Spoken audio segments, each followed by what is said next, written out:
poderia estar discutindo com ela. Porque qual é a minha ascendência hierárquica sobre um terceirizado? Nenhuma. Eu tinha que ligar para a empresa e falar, ó, está ocorrendo um problema aqui. Aí você para pensando, um órgão que atua com matéria sigilosa o tempo inteiro, o tempo integral, a Receita Federal, a Procuradoria da Fazenda Nacional, a AGU, se submeter a esse tipo de exposição, isso é normal? Isso é desejável? Isso atende ao interesse público? Enfim, como vocês podem ver, eu não sou uma entusiasta da terceirização, mas é dela que nós temos que falar. Então, o que pode ser terceirizado? Pode ser terceirizado tudo menos aquilo que eu falei. E ainda, os serviços passíveis de terceirização são tanto os serviços não continuados quanto os continuados. Os não continuados são aqueles serviços de escopo, que a pessoa vai lá, faz o serviço e vai embora. Bem razoável que esses aqui sejam bem terceirizáveis. Porque se você não... Vamos pensar que tem um serviço de troca de fechadura.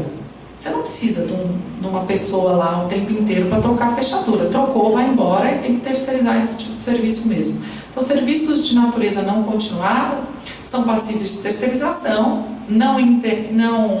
são passíveis de prorrogação, mas nos termos do artigo 57, parágrafo 1º da Lei 8666.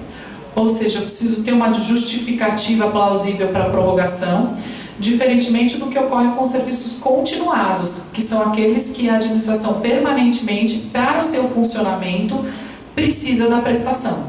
Então, serviços continuados são esses básicos que a gente conhece, de manutenção, de telefonista, recepcionista, ascensorista. Esses serviços são serviços que podem ou não ter dedicação exclusiva de mão de obra, mas que o funcionamento da organização depende daqueles serviços. Esses serviços são prorrogáveis, em sua maioria, por conta do artigo 57, inciso 2 da Lei 8666, e que admite, então, a prorrogação até 60 meses, e de forma excepcionalíssima, por mais 12 meses, nos termos do artigo 57, parágrafo 4º da mesma lei. Muito bem, e aí tem os com ou sem dedicação exclusiva de mão de obra, que também são passíveis de terceirização. O maior problema que a gente tem são os com dedicação exclusiva de mão de obra. Mas muitas vezes o gestor se confunde quanto à diferença desse serviço, ser com dedicação exclusiva de mão de obra ou ser sem dedicação exclusiva de mão de obra. Às vezes tem uma certa confusão, porque o que os distingue não é o objeto contratado. Eu posso ter o mesmo objeto por demanda ou o mesmo objeto com dedicação exclusiva de mão de obra. O que muda não é o objeto, é a forma da sua execução. Vamos pensar numa unidade grande, nós estamos lá no prédio da Prestes Maia em São Paulo, que fica a Receita Federal, a Superintendência de Administração do Ministério da Fazenda. A gente tem a manutenção lá é residente. Você tem uma pessoa lá que tem que estar o dia inteiro para manutenção predial e manutenção de elevador. Então você tem duas pessoas lá o dia inteiro. Se quebrar, tem contribuinte andando o dia inteiro. Não dá para você fazer por chamado. Diferentemente do que acontece na agência da Receita Federal em Suzano, por exemplo, ou em Presidente Prudente, que tem um elevador que, se quebrar, por demanda, você liga e alguém chega lá em 2 horas, não importa quanto tempo. Mas o fato é que o objeto é o mesmo. Só que a forma de execução desse objeto é que vai determinar se o objeto é com dedicação exclusiva de mão de obra ou é sem dedicação exclusiva de mão de obra. E o maior problema que a gente tem é no com dedicação exclusiva de mão de obra. Porque aí a gente abre uma planilha enorme que eles têm que preencher, dizendo que vão pagar isso, 13º, férias, o FGTS, licença maternidade, licença paternidade, auxílio isso, auxílio aquilo. Então aqui a administração acaba, na verdade, tomando a frente, e muitas vezes tem que tomar mesmo, porque a empresa pode sumir, desaparecer, etc., de uma figura que exige uma relação trabalhista, mas não entre a administração e o terceirizado, e sim entre a empresa contratada e o terceirizado. E essa relação trabalhista vem esmiuçada para a administração pública. Então aí a gente tem que fiscalizar e fiscalizar tudo. Aí o fiscal técnico acaba tendo que ser um expertise, tem que ter expertise em contabilidade, porque ele vai ter que analisar tudo aquilo que foi pago, saber como é que foi feito o preenchimento das planilhas, etc, etc. Então aqui, o maior problema que a gente tem quando a gente fala em gestão de risco em serviço terceirizado serviço com dedicação exclusiva de mão de obra, serviço continuado com dedicação exclusiva de mão de obra, porque aqui a gente vai ter que mapear e mapear muito bem os riscos. Como é que a gente vai fazer isso?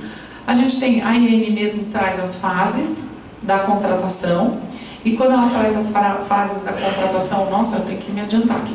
Tem a fase do planejamento, seleção de fornecedores e gestão do contrato, e como o planejamento é obrigatório, eu vou fazer estudos preliminares, né? Esses estudos preliminares já estão especificados na IN, o que tem que conter nesses estudos preliminares, e aí sim, eu entro na fase da gestão de riscos. Eu vou ter que mapear os riscos possíveis naquela contratação. Muito bem.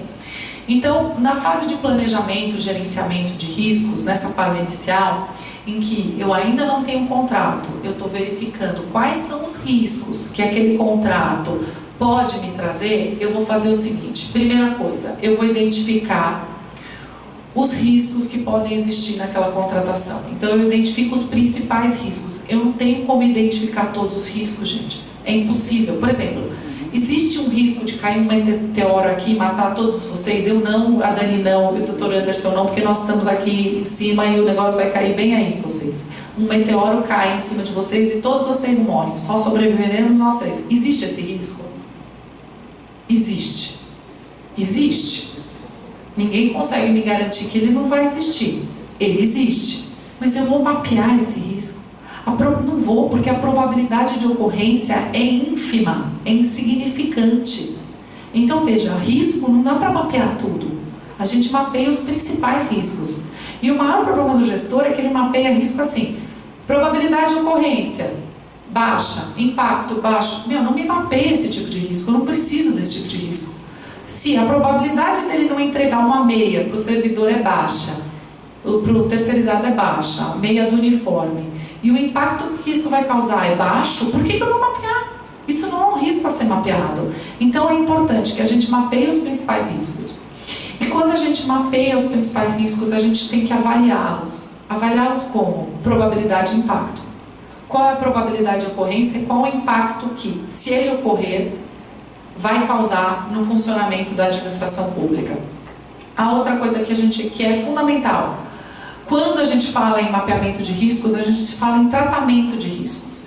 Eu mapeio, eu identifico os riscos, nossa, perfeito, pronto. Eu identifico os riscos justamente para que eu possa tratá-los, para saber como é que eu vou fazer para que esses riscos não ocorram, ou pelo menos se eles ocorrerem, eles não tenham um impacto tão grande. E esses riscos, se eles vierem a ocorrer, eu tenho que tornar aceitável aquilo que ocorreu. Então, de uma forma ou outra, eu vou ter que ter ações de contingenciamento. Primeiro eu trato, depois, mesmo tratando, o risco ocorreu. Como é que eu contingencio isso? Como é que eu apago o incêndio? Na verdade, aqui o risco ocorreu. Eu tratei de todas as formas possíveis. A empresa quebrou. Ela deixou de pagar o funcionário. Uma das formas que vocês conhecem, clássicas, de tratamento do risco, já está prevista na IN, é o quê? Conta vinculada. Pagamento pelo fato gerador. Então, são duas formas que a IN dá para que você faça o quê? Tratamento de risco. Se a empresa não pagar, o risco que eu vou tratar da seguinte forma: eu vou apresentar a conta vinculada. Mas se houve algum problema que você não fez a conta vinculada, ou houve algum problema no pagamento pelo fato gerador, você vai ter que contingenciar esse risco. E essa atividade de contingenciamento é super necessária para a administração. E aí, finalmente, e é uma das coisas principais, quem é que vai responder por esses riscos? Porque assim, não adianta você mapear se você não sabe quem é que vai tratar os riscos. Então, a IN obriga a indicação dos responsáveis, mas ela não obriga pura e simplesmente. Ela obriga a indicação dos responsáveis com ciência. Então, você ser responsável tem que assinar um mapa de riscos. Você não pode falar, eu não sabia. Porque eu já peguei, gente, vários casos em que o fiscal do contrato não sabia que era fiscal do contrato. Não, e ele realmente, eu acreditei nele. Porque em muitos órgãos é assim, você chega... Você é novato, você chega e alguém vira e fala assim: parabéns, você foi promovido a fiscal do contrato, e você fica feliz. Só que na verdade você não foi promovido, aquilo era uma pegadinha. O que acontece é que você vai ser fiscal. E ser fiscal do contrato é um encargo que você não pode negar.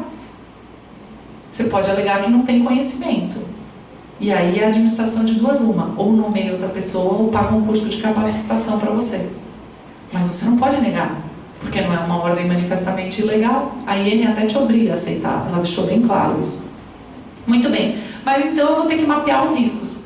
E eu vou ter que ter ciência de que, em ocorrendo, fulano de tal vai fazer isso, Beltrano vai fazer aquilo, Ciclano vai fazer aquilo. Então, isso é importante, você tem a indicação dos responsáveis. Mas como é que eu sei quais riscos que eu vou ter que mapear? Aqui vem o problema, né? Como é que se mapeia o risco? Vou adivinhar como os riscos. Bom, existem alguns instrumentos, né, que podem nos ajudar. A gente tem, por exemplo, essa instrução normativa número 1 da Controladoria Geral da União, que ela trata dos controles internos da gestão de risco. Como é que eu vou prever o risco? Prever o risco depende de histórico. Você tem o histórico daquelas contratações, você sabe o que aconteceu nas contratações, então o histórico te ajuda a ter a previsibilidade. Você pega um serviço de limpeza, o que costuma dar problema? Não entrega de material, falta de pessoal, não pagamento de vale de transporte, tudo isso dá problema. Então você mapeia os riscos, indicando quem serão os responsáveis para tratar tais riscos. E se eles ocorrerem, quem é que vai contingenciar? Então é assim, o histórico ajuda no tratamento de riscos. E que mais?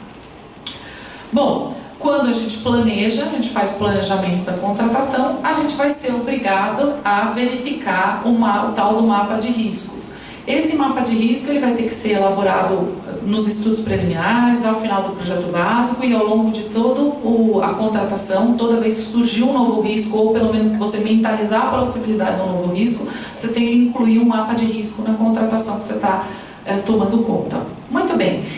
O que é esse mapa de risco? Calma, não é isso. Isso que eu estou mostrando para vocês é uma matriz de risco. O que é essa é uma matriz de risco? Por que eu faço? Porque ela é muito mais... ela é um instrumento muito melhor para quem trabalha com administração, pública ou privada, para identificar risco e impacto. Então, essa é uma matriz 5x5, em que você tem 5 níveis de probabilidade de ocorrência e 5 níveis de impacto, tendo em vista a ocorrência do dano. E aí, por exemplo, no caso da administração pública, ela não pegaria os riscos que são insignificantes, ela não pegaria os riscos que a probabilidade de ocorrência é ínfima, e nem aqueles cujo impacto é ínfimo, mas ela ficaria concentrada na parte do risco crítico, do risco alto, até do risco médio. Normalmente é isso. Salvo em escala industrial, não. Em escala industrial, quando você está falando de indústria, eles mapeiam todos os riscos, porque qualquer perda insignificante pode se tornar uma perda grande no futuro. Mas mapear o risco é uma coisa muito saudável, gente. É algo assim, fazer uma matriz de risco, ou pelo menos identificar quem são os responsáveis, é algo muito necessário para quem trabalha com planejamento, com estratégia, com gestão pública ou privada. A gente vai fazer uma festa para um orfanato, com o pessoal da SANF, e aí eu falei, gente, vamos fazer um mapeamento de risco disso aí, né? Aí começaram a dar risada. Eu falei, não, nós vamos fazer. Porque qualquer coisa que der errado, a gente sabe quem é o responsável. Aí eu fiquei responsável por fazer a tal da matriz de risco para a festinha das crianças. E assim, e tudo, tem que ponderar o que pode. Por exemplo, você contrata o palhaço, criança de 2 anos, 3 anos, eu tenho horror a palhaço até hoje, mas criança da cidade normalmente costuma ter medo de palhaço. Se a criançada começa a chorar por medo do palhaço, já deu errado. Você já tem que ter uma ação de contingenciamento, colocar uma fadinha, o Papai Noel. O Papai Noel também assusta as crianças. Mas enfim, você põe alguma coisa lá que possa continuar. Então, gente, vai ser em lugar aberto, mas e se chover? Se chover, a gente tem um plano B, o que a gente vai fazer? Então, assim, para que aquilo não vire um inferno, a festinha não vire um problema, você mapeia risco. Para que o nosso contrato não vire um problema, a gente vai mapear risco. E mapear risco nada mais é do que definir as ações de controle necessárias para que o contrato continue funcionando. É isso. Então você, quando começa, antes de dar problema, você já sabe o que fazer. E para cada ação corresponde uma reação. Então o controle vai ser mais rígido conforme o risco for maior para a administração pública. Ou o controle vai ser menos rígido conforme o risco for menor para o funcionamento da administração pública. É simples, para cada ação tem-se uma reação.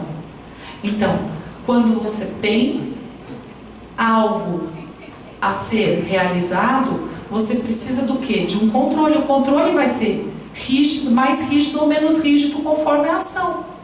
É assim que funciona.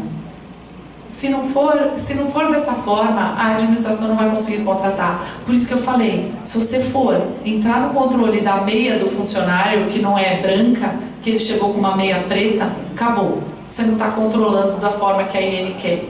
Porque o que a IN quer é um controle efetivo sobre aquilo que pode afetar o dia a dia da administração pública, e não as pequenas coisas. Por isso, gente, trouxe o mapa de risco, que é bem mais fácil de fazer do que uma matriz de risco. Esse é o mapa que vocês têm que fazer, mas tem uma assinatura lá embaixo, que são os responsáveis pelas ações de tratamento e contingenciamento. Então a gente tem os responsáveis aqui que terão que verificar se o contrato está sendo realizado da forma adequada. E aí sim, aqui nós temos nesse mapa de risco bem singelos, diga de passagem, esse é um mapa fácil. Só que a maioria que eu pego e não por incompetência do servidor, mas porque aí ele cria um mecanismo e não dá instrumento de trabalho adequado. Ou seja, a gente não tem recurso humano para fazer um mapa de risco super bem feito. A gente não tem. Por isso o que eu mais pego é risco de ocorrência baixo, impacto baixo. Ponto. Ponto, acabou, não preciso. Eu olho aqui e falo, não preciso ver isso. Eu quero um risco médio, impacto alto, um risco médio, impacto médio. Eu quero um risco alto, impacto alto. Eu não quero um risco baixo, insignificante. Isso eu não quero que vocês mapeiem. Eu quero que o mapeamento seja efetivo, porque se a meia faltar, não vai mudar em nada. Então, isso, quando a gente faz gestão de risco, a gente tem que saber que o controle tem que ser efetivo. E ficar mapeando coisa que pouco importa, não é útil para a administração pública. Muito bem. Então, quando a gente tem aqui, na fase da gestão contratual, o que a IN fala? A IN vem expressamente e coloca, olha, eu vou ter 5 componentes que vão ser os gestores e fiscalizadores de um bom contrato. Olha só o que ela fez. Ela coloca controles mais rígidos e manda vocês fiscalizarem de forma mais rígida. E ela quer o quê? 5 atuantes. Mas como? No órgão só tem eu e Deus? Bom, meu filho, você vai ter... Pensa em dupla personalidade. Agora é quíntupla personalidade, porque vai ser uma pessoa só. Não, desculpa, 2 pessoas só para fazerem esses 5 papéis. Porque os únicos papéis que não podem se confundir são os do gestor e do fiscalizador. Aqui eu tenho que ter 2 pessoas. O resto, os fiscais podem ser tudo uma pessoa só. Então a IN, ela fala, olha que maravilha, é mesmo. Se você lê a IN no mundo ideal, você fala, que bom, vai ter um monte de fiscalização, não tem como dar errado. O problema é que a gente não está no mundo ideal. Ela colocou um monte de atribuições sem recursos humanos para fazer isso. Então você vira e fala assim, pô, mas eu tinha que fiscalizar, agora eu tenho que fiscalizar muito mais. É verdade. Agora você tem que fiscalizar muito mais, planejar muito mais, mas só sai gente, o órgão não cresce. É verdade, o órgão não cresce, só sai gente. Como é que eu vou fazer? Não sei. O fato é que agora existe uma fiscalização muito mais intensa. Então nós temos o fiscal administrativo, que o fiscal administrativo ficaria com essa parte de obrigações trabalhistas e previdenciárias, e normalmente essa é a parte mais complicada, porque você, embora faça por amostragem, o TCU ouvir e falar, olha, mas você, o fulano não recebeu, então a administração vai responder. Aí a administração, muito espertamente, resolveu que o ideal seria, por meio da ADC, a Ação Direta de Constitucionalidade número 16, julgar constitucional o artigo 70 da Lei 8666, que foi um tiro no pé, porque o artigo 70 fala que a administração não responde pelos encargos trabalhistas. E aí vem o TST e o próprio STF fala, salvo no caso de dolo ou culpa. Dolo ou culpa de quem? Do fiscal. Então, no final das contas, a administração tinha que responder, ela é tomadora de serviço. Eu vou dar um exemplo, olha só, vamos pensar num exemplo aqui. Pedro e João, são irmãos gêmeos, eu já estou acabando, Dani, eu juro. Pedro e João. Não, vou deixar o exemplo mais jurídico. Tício e Caio. Tício trabalha na Votorantim como servente de limpeza. Caio trabalha na AGU como servente de limpeza. Ambos são empregados da X-Limp. Tício, que trabalha na Votorantim, está lá exercendo o mesmo serviço que Caio, que trabalha na AGU. São irmãos gêmeos. Agora, vamos pensar que a empresa X-Limp quebra. Eu pergunto para vocês, a Votorantim responde pelos encargos trabalhistas de Tício? Responde. E a administração pública? Responde pelos encargos trabalhistas de Caio? Segundo o que nós quisermos, não responde. Ou seja, não existe uma violação mais flagrante que o princípio da isonomia do que isso. Eles fazem a mesma coisa. A administração, que era justamente aquele que tem o dever constitucional de defender o trabalhador, é aquela que lava as mãos e fala, lava as mãos e fala, não tenho mais nada a ver com isso. Não é problema meu. Infelizmente, ele não tem vínculo empregatício comigo, eu não quero saber. Então você vê que é meio surreal. E aí fala, bom, mas eu vou ter que dar um jeito, porque o homem vai morrer de fome. Então, ele é um pobre coitado do trabalhador. Então a administração vai responder se houver dolo ou culpa na fiscalização. Aí você olha e fala assim, bom, o fiscal eu tenho contrato de 4.000 postos para um fiscal. Como é que esse homem vai conseguir fiscalizar? Sempre vai recair no colo do fiscal, o que é um absurdo. Simples assim, é um absurdo. A administração tinha que responder mesmo. Se o outro quebrou, ele responde. Não tinha que passar por fiscal, por fiscalização, tinha que responder. Enfim, mas hoje a gente tem essa sistemática imbecil que foi criada para que a gente pudesse assegurar que a administração não responde pelos encargos trabalhistas.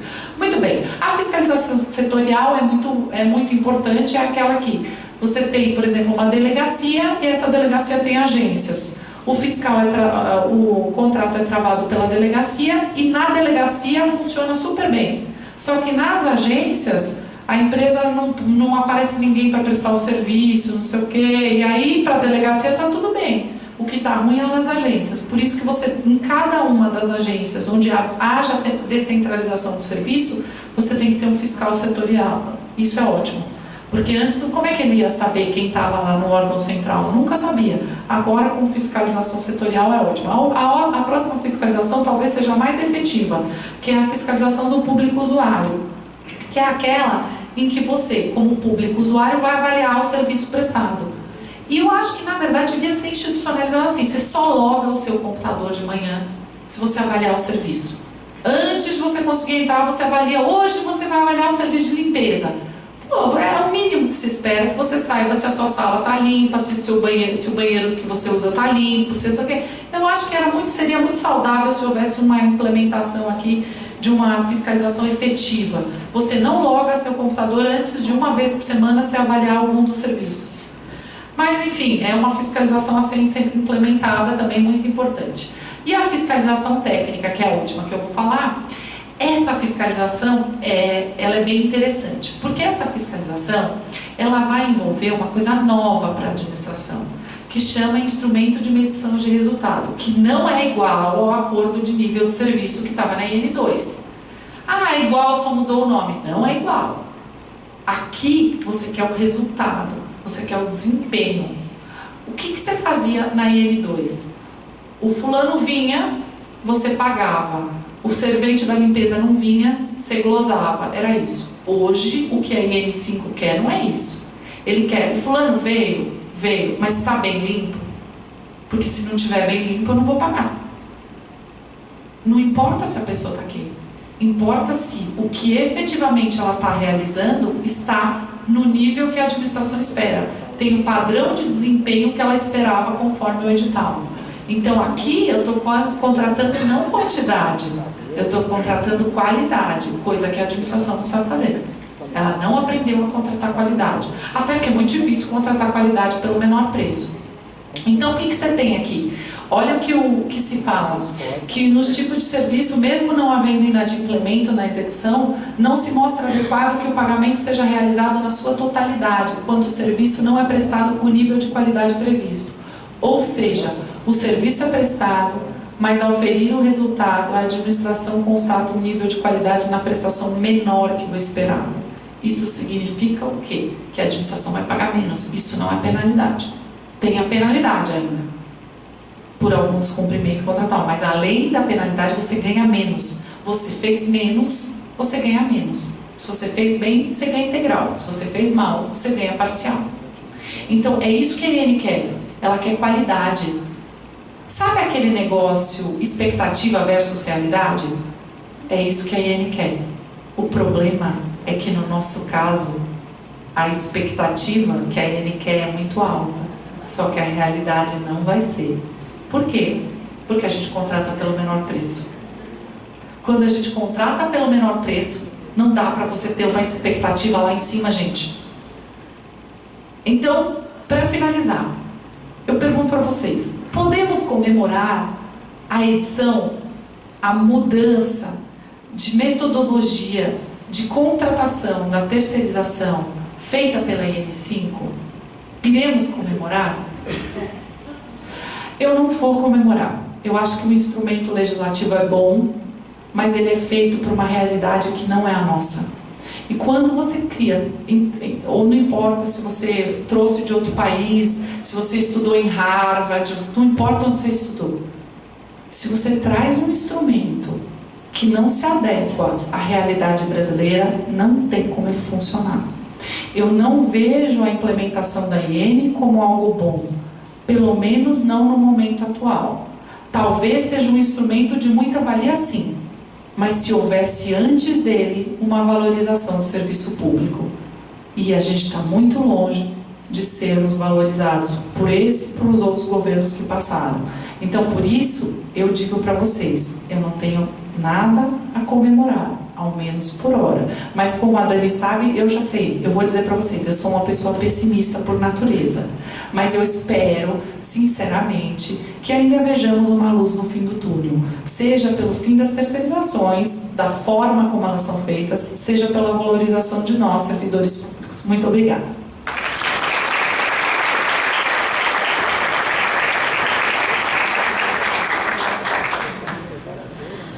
Bom, gente, depois dessa aula, né, super completa e que coloca várias pulgas atrás das nossas orelhas, eu acho que é melhor a gente deixar a parte das perguntas para depois da fala do Dr. Anderson, né? E aí, então, eu vou passar a palavra para ele e os comentários que ele fazer. Depois eu tenho várias coisas para te perguntar. Achei que eu estivesse mais otimista, mas eu vi que não, que você ainda continua conservadora. Então, depois do Dr. Anderson, aí a gente... às vezes levanta, né? Vamos lá. Bom, boa tarde a todos. Cumprimentando já de antemão a mesa, né? Pela essa alta composição que a doutora Daniela e a doutora Carolina, com essa exposição que a doutora Carolina fez, então. A minha tarefa fica um pouco mais difícil, né? O meu enfoque é um pouco diverso, viu, Carolina?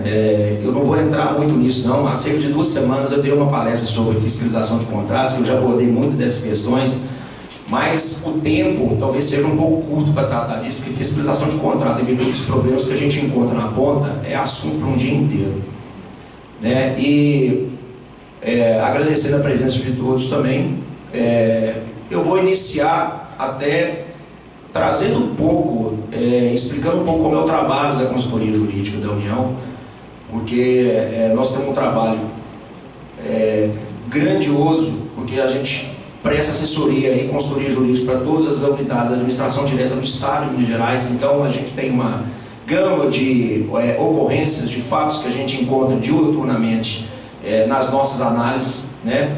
O trabalho que normalmente a gente presta com relação à análise dos processos, de uma forma geral, é o que a gente pode chamar do primeiro filtro, né? É o primeiro ponto de encontro que a administração pública, os órgãos públicos têm com relação à ocorrência de algumas intercorrências que normalmente ocorrem em todas as fases que agora a IN denomina como fases de planejamento, execução e controle, que já era definido lá no Decreto-Lei 200, como o Dr. Marcos falou aqui mais cedo, né? Isso já vinha já de bastante tempo, só não era antes normatizado, não era antes trazido de uma forma bem efetiva dos bancos da universidade, lá do curso de administração, com relação à gestão pública, para uma forma mais efetiva, mais concreta, para dentro da administração pública mesmo.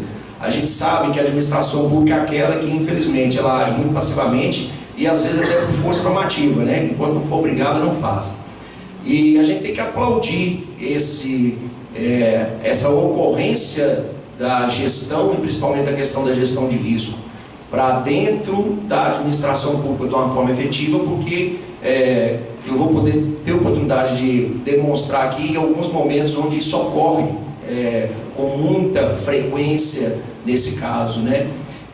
porque, como eu disse, como a gente é o primeiro filtro que a administração pública perpassa, a gente detecta essas ocorrências antes que elas vão então para o controle interno e para o controle externo. Então, eu até concordo também com o outro posicionamento do Dr. Marcos falou mais cedo, de que a efetividade da gestão de risco, da gestão pública como um todo, ela importa em menor trabalho para os órgãos de controle, né? A advocacia pública não é um órgão de controle, embora seja um controle prévio da legalidade do ato administrativo, de forma a corrigir antes que eles se concretizem efetivamente, né? Então a gente detecta alguns erros, algumas irregularidades que são corrigidas a tempo, de forma a impedir que essas intercorrências que talvez tenham sido levantadas pelo gestor, talvez não, elas efetivamente ocorram, né? E que possam resultar na concretização do contrato, que esse é o objetivo principal desde o momento em que é realizada a contratação, né? É realizada a licitação até o ponto culminante dela, utilizando as palavras da doutora Carolina, na morte matada, né? Morte morrida. O que às vezes ocorre na morte matada. Bom, mas como o meu enfoque ele se refere muito mais a compras do que serviço, né? Eu fiquei com a parte mais fácil, porque a parte de serviço é muito mais complexa. Partiu-se a parte de compra de uma normatização bastante parecida com o que era do serviço, embora tenha havido uma modificação muito grande agora em novembro da IN1, que retirou muita coisa da IN que tratava da questão de gestão de risco, até os mapas também foram retirados, o que pode dar o contexto de que há uma abertura maior do gestor com relação às ferramentas que são utilizadas como forma de planejamento, controle e gestão de risco, nesse aspecto. E aí eu vou começar lembrando,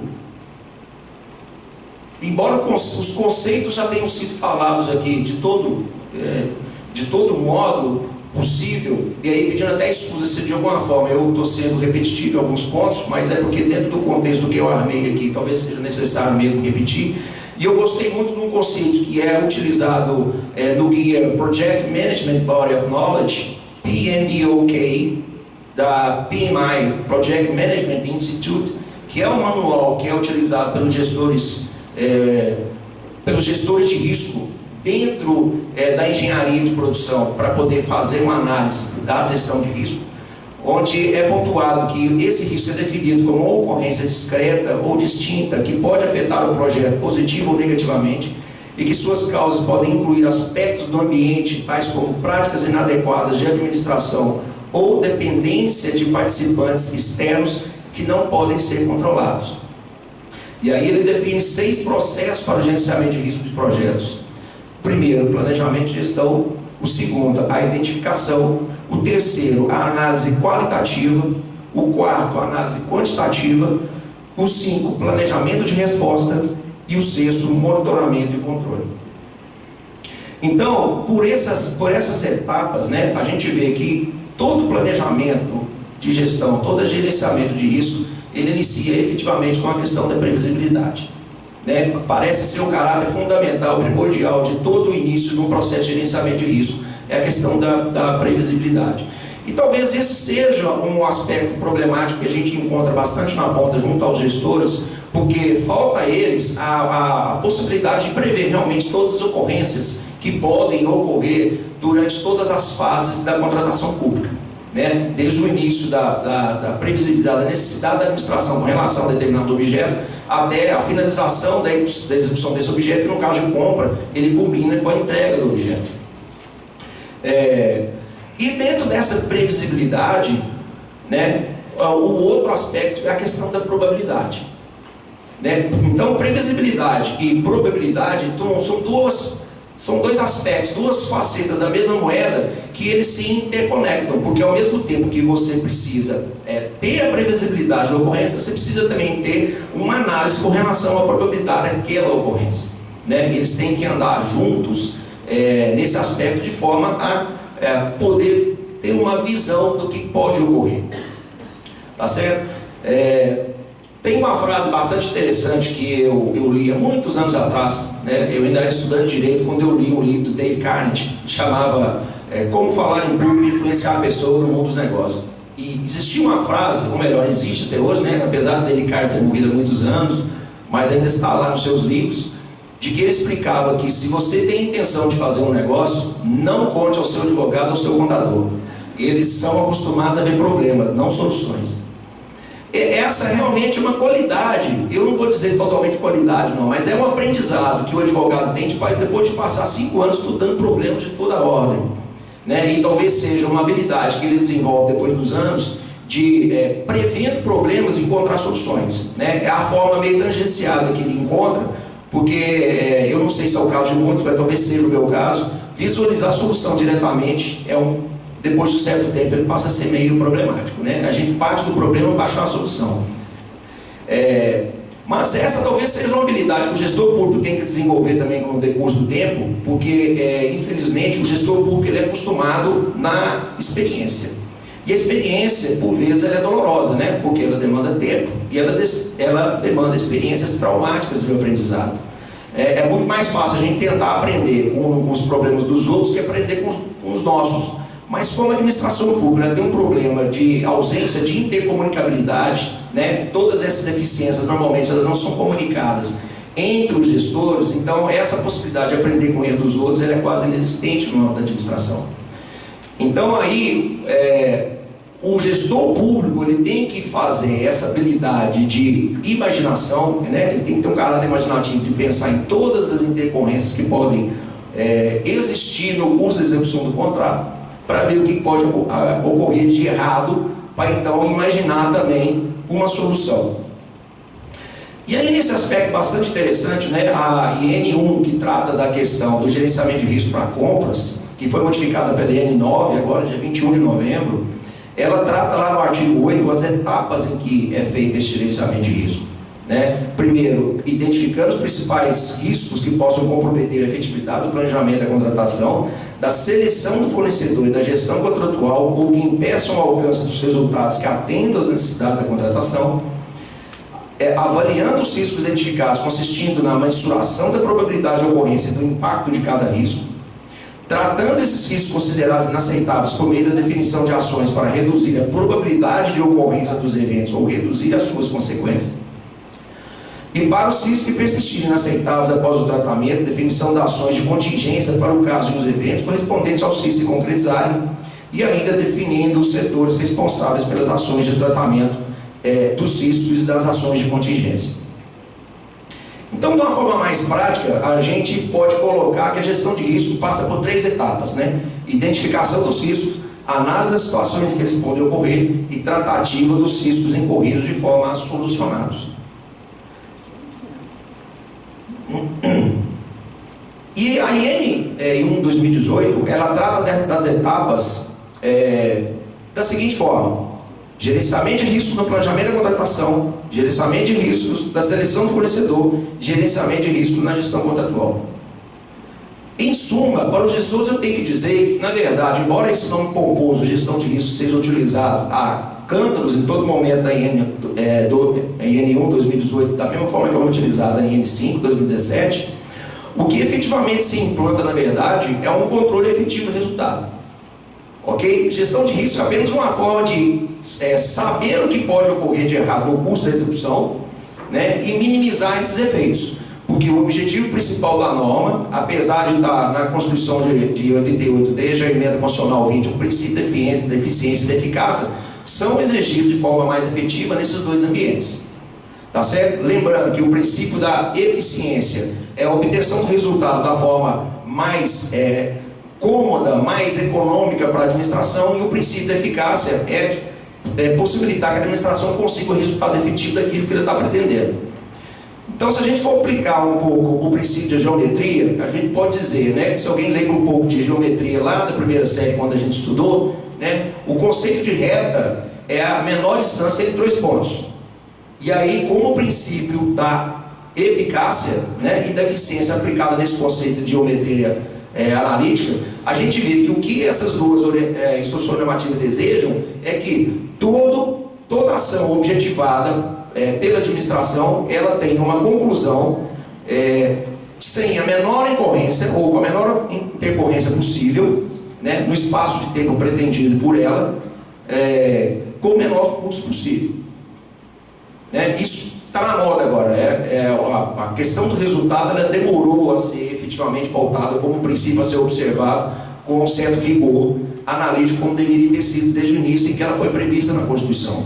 Mas agora me parece que é um caminho sem volta. Então, o que vai ser objetivado a todo momento, em toda circunstância por parte do gestor, é que toda execução de objeto, toda pretensão de ação por parte da administração pública, ela culmine, né, com a obtenção desse resultado da melhor forma possível. Isso numa forma bem simples de ser analisada. E aí resulta, né, no primeiro aspecto, no primeiro ponto a ser analisado, exatamente a questão do planejamento. Riscos no planejamento da contratação. Tá? E um dos principais problemas que a gente tem normalmente quando a gente se depara com isso perante os órgãos públicos, né, nessa fase específica, o primeiro aspecto que a gente vem pautar bastante é a questão do objeto da contratação. Por quê? Porque muitas das vezes a administração não sabe aquilo que ela precisa. Elas têm uma noção daquilo que ela necessita, mas ela não sabe precisamente o que ela tem que obter para chegar àquele resultado final primeiramente almejado. Então, eu tive um impacto bastante interessante quando eu saí da atividade privada e tomei posse na AGU em 2001, porque a sensação era mais ou menos dirigir a 100 km por hora e bater numa parede. E aí a gente depara com situações que são alegóricas, né? Borracha que não apaga, caneta que não escreve, toner de impressora que não imprime. São aquelas situações em que parece que a única tarefa que o gestor tem é fazer a aquisição sem importar com a qualidade, né? Que é o aspecto material observável dentro dessa questão do resultado da contratação, que às vezes é difícil de ser quantificado. Né? Trabalhar a qualidade em questões numéricas é um negócio meio complexo, mas quando a gente começa a analisar de que determinados objetos eles não cumprem o papel pelo qual eles foram criados, a gente já começa então a ter uma noção um pouco mais clara do que a gente precisa em termos de resultado, né? E aí, a partir desse contexto, né, situações bem simples, elas podem ser executadas para poder minimizar esse problema, especificamente da questão do objeto. Nesses exemplos que eu dei, por exemplo, da borracha que não apaga e da caneta que não escreve, era simplesmente uma análise de amostra. Né? Introduzir uma fase de amostra durante a fase da contratação não é uma coisa muito complexa que possa se chegar a um impedimento. Essa análise ela é imprescindível quando se deseja efetivamente saber que aquilo que você está comprando ele está sendo utilizado corretamente. Tá certo? Nessa mesma situação, quando eu entrei no mesmo órgão, a gente tinha um problema sério com cartuchos de impressora. Os cartuchos de impressora que eram adquiridos de forma mais barata, né? Obviamente o princípio da economicidade parece que ele é muito superior a todos os outros que existem na Constituição. Só que os cartuchos não alinhavam, né? A gente ainda é da época em que impressora já de tinta tinha que fazer alinhamento, a impressora não alinhava, não imprimia e vazava na impressora e dava um problemão. E existia um entendimento do Tribunal de Contas da União, até então, no sentido de, até hoje existe, mas hoje um pouco mais relativizado, de não se exigir marca para a aquisição de produtos. Ou seja, então a gente estava meio que vinculado ali a comprar sempre o produto ruim, que nunca podia ser utilizado, e que na maioria das vezes dava muito mais problema que solução. Bom, a solução que foi encontrada então foi analisar as situações existentes, colocar o setor técnico competente para poder fazer uma análise dos cartuchos existentes no mercado e ver a solução adequada. Elaborou-se um relatório técnico demonstrando que os cartuchos que eram até então remanufaturados, eles não se prestavam à finalidade pelo qual eles eram desenvolvidos, trazendo muito mais problemas para a administração e custando, no mais das vezes, mais caro do que os originais, porque era normal de cada 10, 3 você tinha que jogar fora. Né? Sendo que outros 20% deles eles funcionavam só até a metade do caminho e o resto era inutilizado. E aí, com base nesse relatório, foi-se então feita a aquisição do produto original. É óbvio que houve briga, é óbvio que houve empresas que entraram na justiça, que todas perderam e a aquisição foi feita, então, com qualidade. Então, isso é somente para poder ilustrar alguns fatos que demonstram que a importância do conhecimento do objeto que vai ser adquirido por parte do gestor é imprescindível para o primeiro passo na obtenção do resultado favorável para a administração, né? E ocorre bastante isso, inclusive, com a aquisição de produtos tecnológicos. A falta de conhecimento técnico de determinadas pessoas que são colocadas na ponta para poder fazer essa aquisição, levam eles, e isso não é raro, infelizmente, a fazer o quê? Detectar um produto na internet, copiar as especificações e colocar dentro do tema de referência, né? E isso tem levado muitas das vezes ao direcionamento na contratação, pela falta de desconhecimento, e na ocorrência de dois problemas ainda que podem surgir. Ou a administração está cobrando um produto aquém do que ela estava precisando, ou ela está comprando um produto superior ao que ela estava precisando. Ou seja, todos os recursos tecnológicos que estavam sendo adquiridos não vão ser usados. Em qualquer uma das duas circunstâncias, isso importa em prejuízo ao erário, né? E descumprimento da equação que a gente pode chamar aqui, então, do resultado custo-benefício dentro do princípio da eficácia e eficiência, né? Da obtenção do resultado almejado. Então, esse primeiro problema que a gente detecta não raramente, né, nos processos de uma forma geral, ele é equacionado de forma a possibilitar o melhor conhecimento por parte das pessoas que têm que requisitar as compras necessárias para que elas mesmas possam identificar o produto a ser adquirido e com os requisitos mínimos, né, ou aqueles requisitos exatos que seriam necessários para cumprir a atividade da administração. Então, determinadas variáveis têm que ser sopesadas na equalização dessa necessidade, né? Voltando ao exemplo das questões tecnológicas, por exemplo, no caso de computadores. Computadores com processadores muito rápidos são mais interessantes do que aqueles computadores que são utilizados na medida, né, da necessidade da administração. Vamos comprar um processador que seja utilizado dentro de uma média, ou nós vamos utilizar um processador que é utilizado de uma forma mais rápida.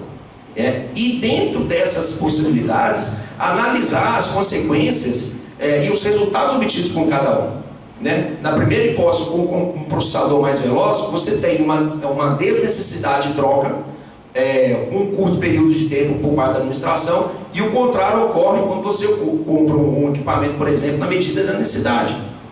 Então, cada objetivo tem uma solução adequada que tem que ser sopesada corretamente pelo gestor, né? E aí aqui eu chamo o gestor não o responsável do órgão, mas o responsável daquele que vai tomar a decisão por qual objeto que tem que ser adquirido entre as várias opções possíveis, para que não se encontre ou não se acabe contratando, adquirindo determinado produto que não vai atender inteiramente o objetivo da administração.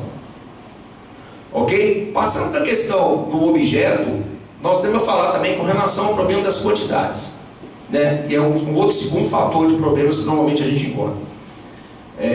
As quantidades, elas normalmente são definidas até pelo parágrafo 7 do artigo 15, inciso 2 da Lei 8.666, por ser definidas de forma objetiva, e muitas das vezes utilizando critérios estatísticos, né? É interessante observar que eu já ouvi isso algumas vezes, né? Estatística é algo que a gente usa para provar que para estatística não serve para nada. Que sempre que ocorre uma possibilidade, por mínima que seja, ela vem a ocorrer, né? Os times de futebol estão aí para poder demonstrar, e o Oswald Souza está sempre para provar que os dados matemáticos dele tendem a dar errado. Então, é importante utilizar a estatística como um fundamento para se partir de um ponto para justificar os quantitativos que são necessários para a administração, mas talvez ele não seja um único critério, né? Ele é utilizado como critério simplesmente porque, o gestor tem preguiça de encontrar outro. 2, o gestor não tem conhecimento da real necessidade dele. E por fim, para suplantar qualquer outro, é muito mais fácil, né? É muito mais fácil você pegar algum dado que você já tem ali, do que você tem que trabalhar ele de alguma forma para descobrir sua real necessidade. O problema é que o erro nessa quantificação, ele induz novamente a dois problemas, né, totalmente superativos. Ou você compra além da necessidade, ou você compra aquém da necessidade. E aí todos os dois têm consequências que tem que sofrer também análise perante gerenciamento de riscos. se você comprar Quen, você tem possibilidade de que esse valor que você acabou comprando menor pode ser suplantado com a alteração do contrato com mais 25%, ou a sua necessidade é superior a isso, vai ter que fazer outra licitação mais rápido do que você imaginava. Ou se você comprou além do que você imaginava, você tem lugar para poder manter esse estoque, para guardar ele de forma segura e mantendo as qualidades desse produto que você comprou para quando você necessitar? São perguntas que normalmente não são respondidas quando da análise dos processos licitatórios. No que se refere ao gerenciamento de risco da seleção de fornecedor, a gente pode começar aqui uma análise de problemas que normalmente surgem até com a escolha do processo licitatório cabível no presente caso. A nossa legislação de licitação ela é bastante confusa e ela é esparsa. Nós temos vários métodos de contratação, tem dispensa, elegibilidade, pregão, com SRP, sem RDC, concorrência, convite, tomada de conta, tomada de preço. E aí, tudo isso, cada uma dessas possibilidades envolve uma análise diferente que tem que ser feita com relação à questão do resultado. Perguntas a serem feitas. Qual o objetivo principal na questão? É o tratamento com relação ao valor? A questão é com relação à qualidade? É um bem comum? Não é um bem comum? Então, são análises que têm que ser feitas pelo gestor de forma a ficar demonstrado que a opção que está sendo exercida ela é a melhor dentre todas as outras possíveis. Eu repito bastante que um dos fundamentos pelo qual eu considero que o gestor tem sempre que justificar algum ato que ele execute é que quando ele tem uma mais possibilidade de execução daquele ato, pela mesma forma, todas elas válidas e legais, ele deve justificar o ato pelo qual ele escolheu uma em detrimento das demais. Para ficar demonstrado que aquela opção que ele exerceu é efetivamente a melhor no caso. E às vezes pode parecer pueril, mas poxa, o gestor ele realmente tem que justificar que o bem é comum ou não. O engraçado é que muitas vezes não justifica. E isso, quando chega para a gente, gera, não raro, muitas dúvidas sobre se o objeto ele é efetivamente comum ou não. Principalmente com determinados serviços, acontece bastante, se são de engenharia, não são, mas até com relação à questão de compra, porque às vezes determinado tipo de compra está sendo executado de uma forma muito complexa. E aí torna-se necessário então analisar se é realmente comum ou não. Compras de peças que envolvem serviços é um problema seríssimo. Existem várias modelagens de aquisição, embora sejam serviços, mas envolvam a aquisição de peça. E às vezes é outro ponto a ser analisado. A execução de serviço juntamente com a aquisição do material ou não, se esse serviço se esse produto é considerado produto ou serviço. Nós também temos esse tipo de discussão. Todas essas discussões que não são tratadas devidamente no momento oportuno na elaboração do edital ou do termo de referência acaba provocando um delay na realização do tempo efetivo para a realização da licitação, porque acaba provocando que o processo seja analisado por uma consultoria, pelo advogado público, e acabe retornando para a diligência junto ao órgão para a melhor instrução do processo, e acabam provocando talvez aí desabastecimento em algumas situações. É muito comum, mais do que eu queria e a gente desejaria, chegar em processo administrativo de aquisições de bens e serviços para análise nossa em cima do tempo ou quando já expirado todas as necessidades da administração. Esse é um aspecto que tem que ser levantado, embora não muito dito na IN, tanto na 5 quanto na IN 1, com relação ao momento em que isso efetivamente deve se dar, esse tipo de controle, se isso faz parte do planejamento da contratação ou se isso faz parte da gestão contratual. Esse é um ponto que merece uma atenção especial por parte do gestor com relação à questão da análise de risco, porque não raro ele descobre que o contrato venceu e aí ele não tem nenhuma licitação preparada. E aí é uma correria muito grande para poder recuperar aquele tempo perdido, né? Parece que é uma falta de comunicação, principalmente quando a gente tem fiscais diversos que não se comunicam de forma a alertar o gestor de que o contrato está findando, né, e que ele precisa providenciar outro.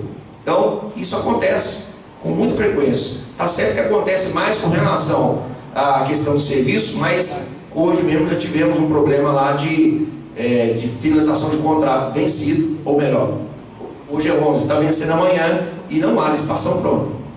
Então, são situações corriqueiras, né? E o que eu estou trazendo para os senhores aqui talvez sejam muito mais questões práticas do que a gente pode perceber dentro dessa questão da gestão de risco, do que propriamente das questões normativas, porque as questões normativas já estão postas, elas não são muito problemáticas. O importante talvez seja a falta de visão que o gestor tem que ter com relação às suas necessidades de conhecimento do organismo estatal como um todo, e para poder preencher esses vazios que às vezes se formam por ausência de execução no tempo certo dos atos administrativos necessários.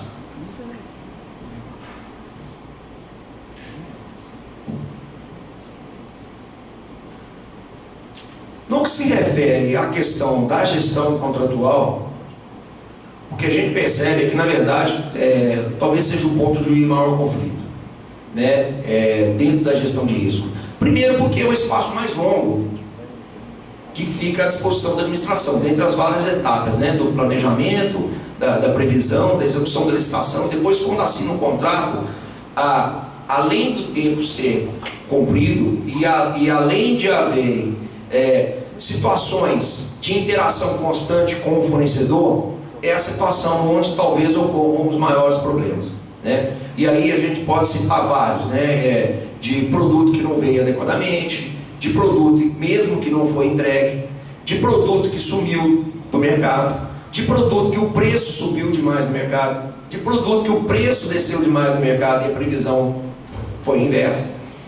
Impressionante. Essas são situações que até certo ponto são corriqueiras, mas que não são previstas nos mapas de risco que normalmente existem, e ocorrem, e vou dizer, volto a dizer, muito mais do que a gente queria, porque são situações que podem pegar o gestor numa situação inesperada, né? Vamos dizer inesperada, mas que na verdade resulta de falta de previsibilidade do próprio gestor na ocorrência, de falta de acompanhamento em determinadas situações, que em determinado momento poderiam ser previstas facilmente. Cito um exemplo de uma situação de compra. O ano passado nós tivemos uma compra de feijão por parte de um órgão, e o feijão subiu demais de preço. E aí o fornecedor falou: olha, não vou entregar, não tem condição de entregar por esse preço, porque o feijão já está custando 3 vezes mais. E aí o órgão não teve outra opção, ele, né, aceitou as escusas do fornecedor, mas aí ficaram sem feijão. O que eu tenho visto com bastante frequência também, principalmente nas compras por SRP, que os pregoeiros, eles não têm incluído nas atas de registro de preço, né, a relação dos principais fornecedores. Eles só colocam o primeiro, ele não coloca os demais, ou não sei se tem demais, mas os que eu tenho perguntado, ele fala: não, eu só me preocupo em perguntar quem ganhou, e coloca lá na ata, assinada com ele, pronto. A importância de se relacionarem, né, na ata de registro de preço, no verso dela, aqueles demais classificados, para que eles possam vir a ser chamados em caso de execução contratual por parte do vencedor do certame, é de suma importância, porque eles podem ser chamados a complementar eventual problema que ocorra, né, no curso da execução do contrato. Mas isso também não ocorre.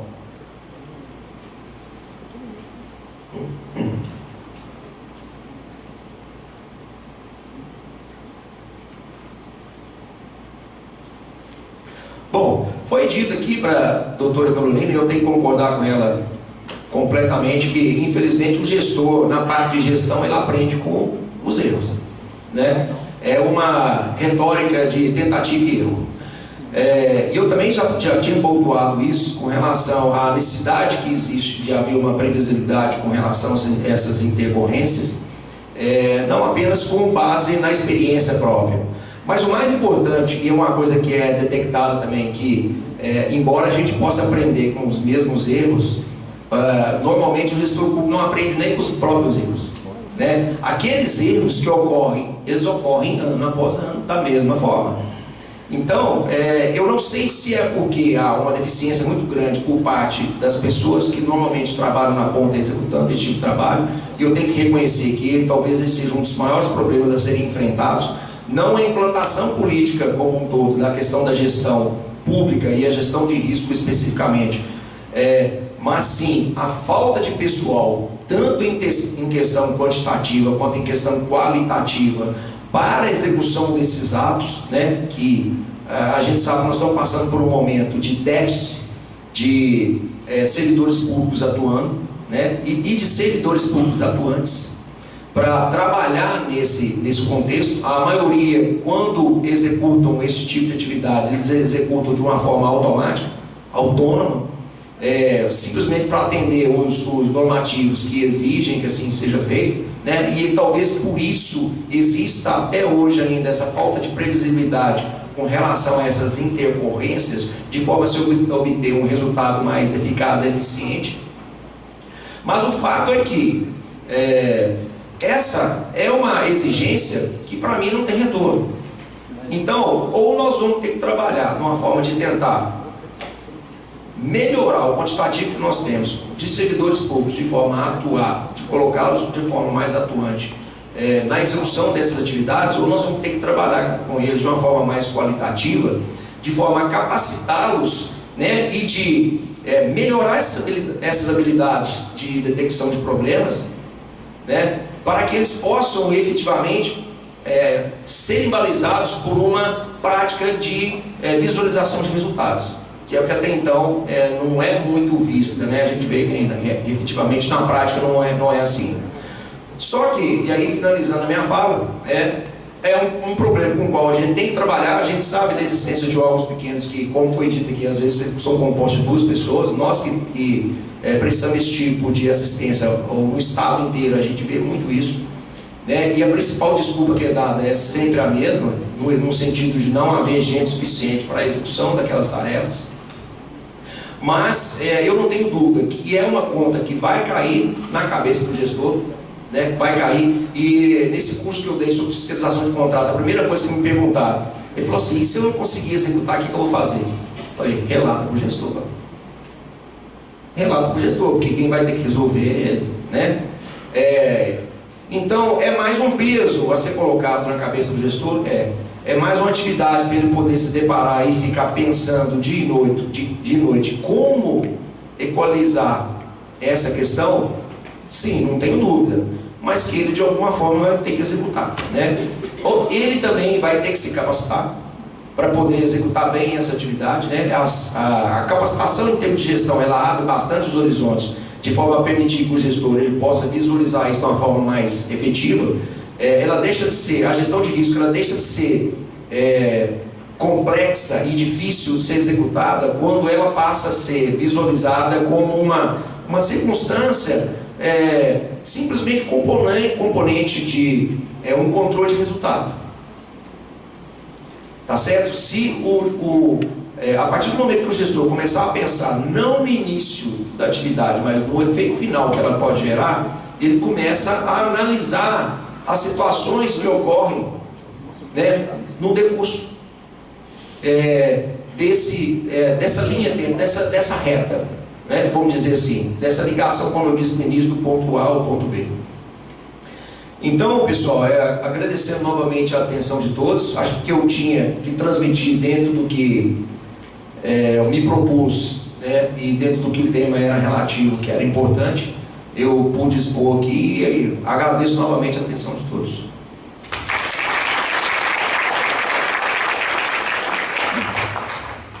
Muito obrigada, doutor Anderson, pelas palavras não tão assim otimistas, né? Também nós estamos na sinuca de bico aqui. E aí, pensando no que os dois falaram aqui, o que me ocorre, assim, quando a gente está em contato com com a heterogeneidade do público que precisa de lidar com essa discussão normativa, a gente percebe duas coisas. Como que é difícil a implantação do jeito que ela foi pensada e como que nós estamos numa situação assim, privilegiada de, às vezes, fazer parte de um órgão mais estruturado, porque na maioria das vezes a gente tem servidores multitarefas que têm que desempenhar vários papéis. Então, o que me ocorre no primeiro momento é que a saída, assim, a primeira saída que a gente pode ter e pensar para, pelo menos, minimizar a dificuldade é focar no planejamento. Porque na medida que você foca no planejamento, você tem um conhecimento melhor do seu objeto, você seleciona melhor seu fornecedor. Então pode ser um viés, né? E pensando muito no que o Juliano falou ontem, eu acho que seria uma saída. Aí outra coisa que me ocorreu, que eu queria dividir aqui com vocês, é o seguinte: se essa gestão de risco também, se ela, pensando que ela vai ser feita por servidor capacitado e gestor instruído e conhecedor do seu projeto, né, e do seu processo de contratação, se ela também, no outro lado, na ponta final, ela não implicaria, não esbarraria no princípio da concorrência. Porque será que, assim, quantas empresas vão sobrar desde a seleção do meu fornecedor para fazer parte dessa licitação? Então, será que isso realmente, o que vai ter de lucro para a gente ao final, né? Porque a velha questão da importação de conceitos estrangeiros, né, internacionais, na nossa realidade ainda de uma administração que está caminhando para várias tarefas que não se esperava dela, há uns 20 anos para cá, mas que não está muito de acordo com a nossa realidade, né? Então, acho que a gente pode discutir um pouco sobre isso. Carol, fala primeiro.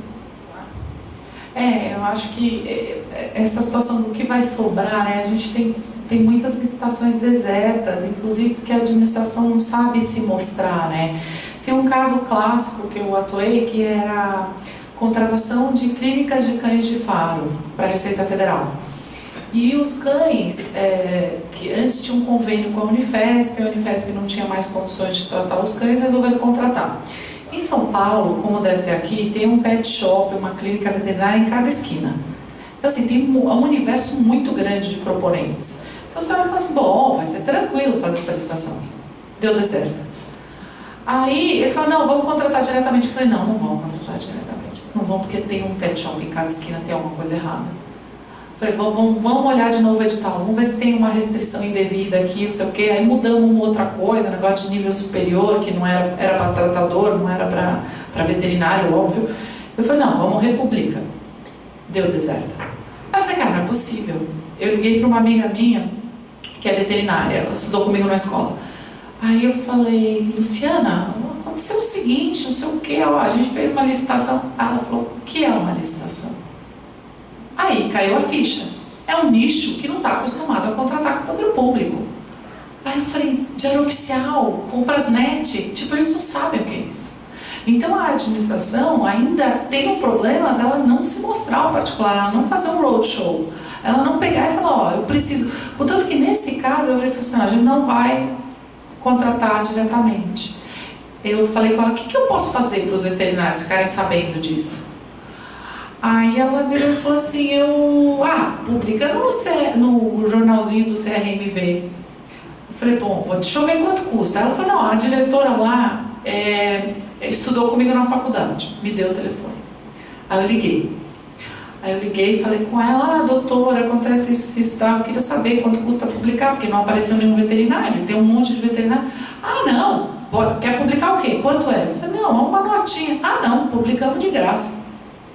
Publicaram. E vieram muitas clínicas. Aliás, é a melhor contratação que a Receita já fez até hoje, na vida. Porque é um nicho que não está acostumado a contratar com o poder público. E vamos combinar, ninguém vai ser veterinário para ser milionário, né? Ninguém vai, o que você quer ser na vida? Milionário, o que mais? Veterinário, já é incompatível. Então a pessoa que faz, não vai atrás de lucro, etc e tal, lá faz por amor aos bichos, etc. Então você olha e fala assim, é um meio que ainda não foi corrompido pelo esquema da contratação com o poder público. Então foi uma contratação que deu certo porque a administração acabou se mostrando para o nicho desejado. O que o Dr. Anderson falou é muito importante. A administração para produto, ela pega a especificação do site. Ela não pode fazer isso. Ela tem que saber o que ela quer contratar. Ela não tem que pegar uma especificação que já está lá pronta e falar, bom, no computador, copia esse aqui da Dell e põe lá e vamos ver. Porque isso, além de restringir a competitividade, o coloca na situação de que, olha, eu não faço a menor ideia do que eu contratar, isso aqui me falaram que é bom, então tá bom. Então a gente perde as rédeas da situação. E tudo que a administração faz recentemente é mostrar a falência do sistema de contratação pública. Porque na medida em que ela faz um RDC, que ela coloca uma contratação integrada, que o particular vai definir o que a administração pública precisa, e a mesma coisa ela fez na Lei 13.303, na Lei das Estatais, é que a gente está deixando quem ser gestor, pessoas que têm interesses diferentes do nosso. Então eu vejo uma situação muito complicada com relação a esse problema de a administração importar situações, tentar modificar ou trazer da iniciativa privada recursos que não servem para o poder público e ao mesmo tempo se fechar. Então eu vejo que temos muito a crescer nessa matéria, mas eu acho que esse crescimento só vai sair com união. E aí foi muito importante o que o Dr. Anderson falou, que a gente não aprende com os erros dos outros. Eu tenho um grupo de gestão de riscos, que a gente fez alguns cursos na ESAF e foi agregando pessoas. É um grupo grande de WhatsApp que todo mundo se conversa e fala, alguém tem mapa de risco, não sei o quê? Alguém já fez contratação de XYZ? Não, porque senão, se a gente não se ajudar, a gente só tem número de servidor reduzido. Se a gente não se ajudar, a administração não vai para frente. Então a gente tem que se unir, e esse grupo é interessante, são órgãos muito diversificados. Você tem desde empresas públicas participando desse grupo de gestores, que a gente chama gestão de risco, nosso grupo do WhatsApp, como você tem pessoas da administração federal, estadual, e aí o pessoal da Justiça Federal outro dia mandou um excelente mapa de risco de manutenção predial, que a gente aproveitou na Receita. Então acaba, se não vier a troca de informações, eu não vejo como a administração vai sobreviver a essa nova fase. Eu acho isso. Doutora Anderson. Bom, eu tenho duas coisas a enfatizar. Eu lembro bastante, toda vez que eu lembro a respeito da questão da eficiência, eu lembro um texto do livro do Eli Lopes Meirelles, Licitações e Contratos, em que ele, lá no início do livro dele, ele fala assim, a licitação, o objeto da licitação é a aquisição do bem, produto ou serviço pela administração que melhor atenda aos interesses da administração, não significa o mais barato, né? O problema é que, para obter o melhor interesse da administração, é preciso efetivamente ter conhecimento daquilo que você está querendo fazer, né? Se você não souber, não adianta, você não vai saber o que é melhor. Você vai saber só o que você precisa, sem saber o que é efetivamente melhor. E eu me preocupo bastante com a questão da ineficiência da administração pública. Porque, como eu disse, como eu vim da atividade privada, e eu tive uma experiência inicial um pouco diferente, né? Que na atividade privada o pessoal pensa rápido, né? Você precisa, você vai lá e olha o que tem de melhor e tudo mais. Na administração pública não. É burocrático, é moroso, você tem procedimentos, você tem que cumprir prazo, você tem que olhar várias situações. Eu acho que talvez uma das melhores medidas poderiam ser adotadas em termos de licitação seria a desburocratização, mas eu sou um pouco pessimista. Acho que na nova PL que tem discussão hoje, eu acho que isso não é um dos objetivos, não é. E eu tenho uma coisa bastante interessante, porque vou contar um relato. Quando eu tomei posse na AGU, eu estava no Ministério do Trabalho. Então eu fui empossado no Ministério do Trabalho. E lá tinha uma situação que para mim era assim, era o máximo da eficiência. Toda fiscalização que resultava na lavratura de um auto de infração da fiscalização do trabalho, obviamente gerava uma multa e era objeto de recurso. Aí a empresa recorria, ia para a sessão de multas e recursos para ser julgada, só que incontinente, muitas delas entravam também na justiça. E aí o que acontecia? O setor não conversava, eles faziam uma análise administrativa e faziam uma análise judicial. Eu falei, esse negócio está errado, não tem condição. Aí a primeira coisa que eu implantei, falei, olha, toda situação que chegar aqui de ingressou na justiça, já vou aplicar o 38 parágrafo 1 da lei 6830. Já vou mandar direto, né, da seção de multas e recursos para a dívida ativa na fazenda. Porque, para quem não sabe, o artigo 38 parágrafo 1 da lei 6830, ele determina que toda vez que um contribuinte estiver discutindo uma questão no âmbito administrativo, se ele optar pela via judicial, ele renuncia à fase administrativa. Ele renuncia. Então o que estava acontecendo lá? As empresas, elas sabendo desse vácuo dentro da administração, mesmo quando ela pedia na justiça, ela continuava ainda discutindo no administrativo. Sendo que a administração, ela tem uma vinculação objetiva com o poder judiciário. O que o judiciário decidir, bom ou ruim para a empresa, vai vincular a administração. Então, com isso, vários processos que estavam para serem decididos na seção de multas e recursos já foram direto para a PFN. Né? Aqueles que tinham depósito garantidor não iam, e aqueles que não tinham, que era a grande maioria, em torno de 80%, iam direto. Aí já calculava o valor da multa, já ia direto para lá. Bom, só que aí, né, voltando àquela fala, a administração não aprende com os próprios erros. A seção de multas e recursos começou a virar uma seção muito grande pela quantidade de processos que precisavam ser analisados e não eram analisados a tempo oportuno. E aí montaram uma comissão nacional para poder ir lá, para poder julgar os recursos. Bom, e eles continuavam analisando os recursos de empresas que entraram na justiça. Aí eu chamei o rapaz lá que parecia ser o coordenador dessa comissão e falei, ó, vocês têm que rever isso, não tem sentido vocês agirem dessa forma porque vocês estão vinculados. Eu falei, não, eu sou obrigado a julgar o recurso administrativo. Aí eu perguntei para ele, falei, tudo bem, se o juiz decidir de uma forma, você vai decidir de forma diversa? Aí ele parou e pensou e não me deu resposta. E saiu. Aí eu fiquei pensando, falei, puxa vida, né? Parece que as coisas, de uma certa forma, eu sempre dizia isso, parece que as coisas na administração tem horas que são feitas para não funcionar. Então, a questão da avaliação, ela é feita, né? E eu até deixei de falar a respeito de um tema importante aqui, foi uma falha minha, que na questão da gestão, uma das coisas importantes é a análise, todo o tempo durante a fase da execução do contrato, de reanálise da gestão de risco.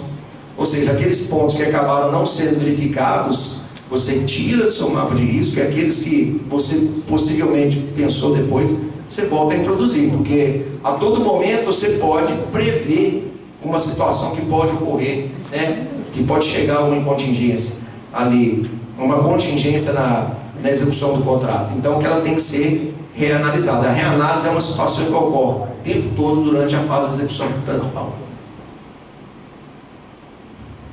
Eu acho que essa questão ela vai ser reanalisada, assim, a gente vai ter oportunidade de pensar se deu certo ou não, na medida que o TCU, eu acredito que vai fazer uma consolidação disso tudo que a gente está fazendo, porque também é uma exigência da IN que todos os raciocínios, né, sejam documentados no processo. Então eu acho que da mesma forma como eles estão tentando modelar as contratações a partir das minutas, né, padrão e todos os instrumentos padrão, o próprio mapa de risco que eles colocam ali, eu acho que isso vai ter oportunidade de fazer essa análise do rendimento, né, do nosso esforço. Mas alguém tem alguma pergunta? Eu vou abrir a pergunta para vocês. Cadu?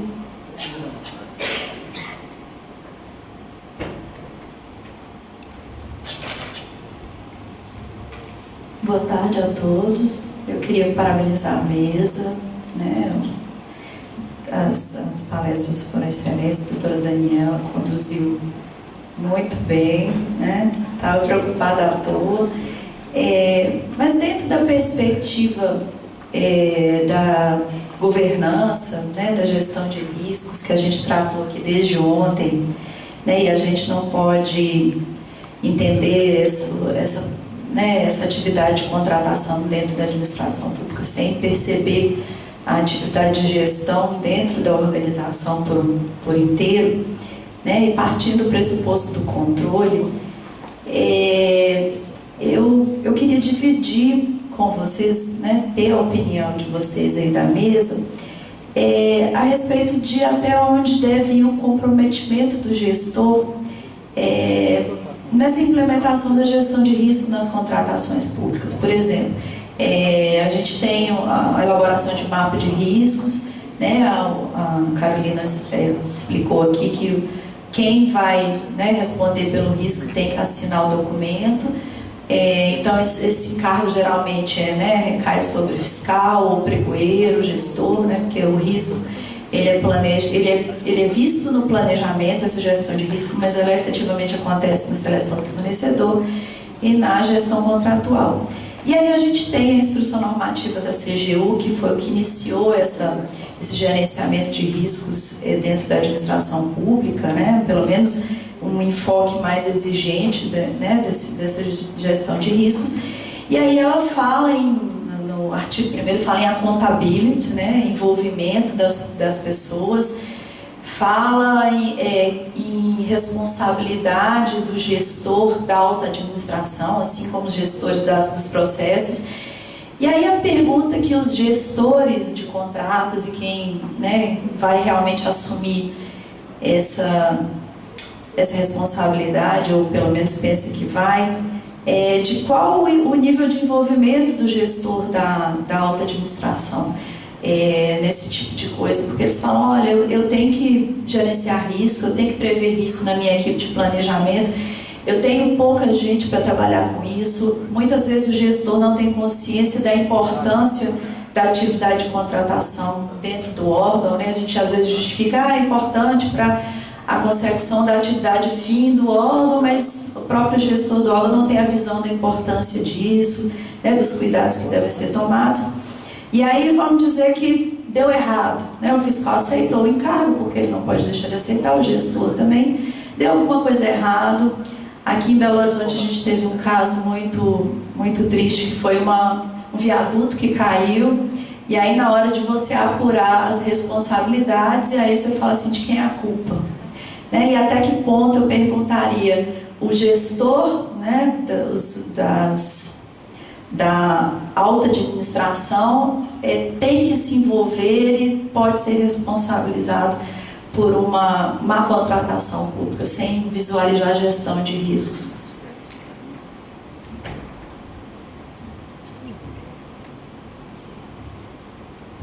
Foi eu primeiro?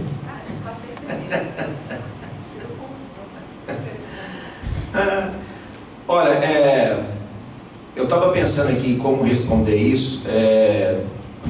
Eu gosto de uma coisa bem interessante que tem no direito americano, que eles chamam de enforceability, que é a previsibilidade que a pessoa tem ou deveria ter de determinado resultado. Então, a princípio, eu penso que o gestor ele tem incidência total.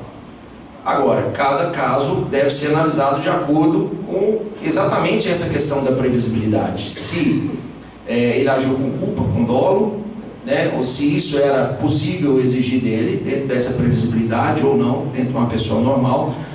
Porque envolve vários aspectos dessa questão da culpa, né? Esse exemplo que você deu aí do viaduto lá foi bastante interessante, porque ele pode envolver diretamente o fiscal do contrato, mas ainda não se sabe, até onde eu sei, efetivamente onde ocorreu o problema, se foi na fase de projeto ou se foi na fase de execução. O projetista fala que o projeto estava certo, o problema ocorreu na fase de execução, porque os materiais que foram empregados não foram empregados corretamente ou eram de baixa qualidade.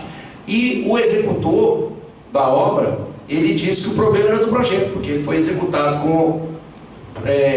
com produtos de ótima qualidade, mas que, infelizmente, o projeto não previa uma determinada viga no lugar tal, e que o solo não aguentou o peso da estrutura e cedeu e tudo mais. Então, é um fato que, aí eu vou responder de forma genérica, né? O gestor ele é responsável primário por todos os atos que resultem em dano por ausência de previsibilidade em determinadas ocorrências.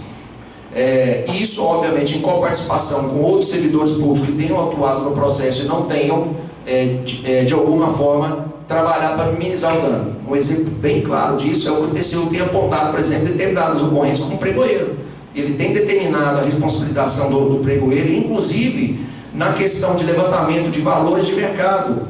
Embora isso não seja atribuição do pregoeiro, mas o TCU entende que, como ele participou de uma das fases de formação do processo, e ele tinha acesso a esses elementos, e ele não atuou para evitar o resultado, né? E aí, se a gente for aplicar aí o direito penal, a gente vai achar aquele conceito lá de concausa, aí ele também responde, e sendo aplicado multa para eles. Então, cada situação vai ser tratada de forma casuística. E aí, se ele ocorreu com dolo ou dano ou culpa, infelizmente ele vai responder.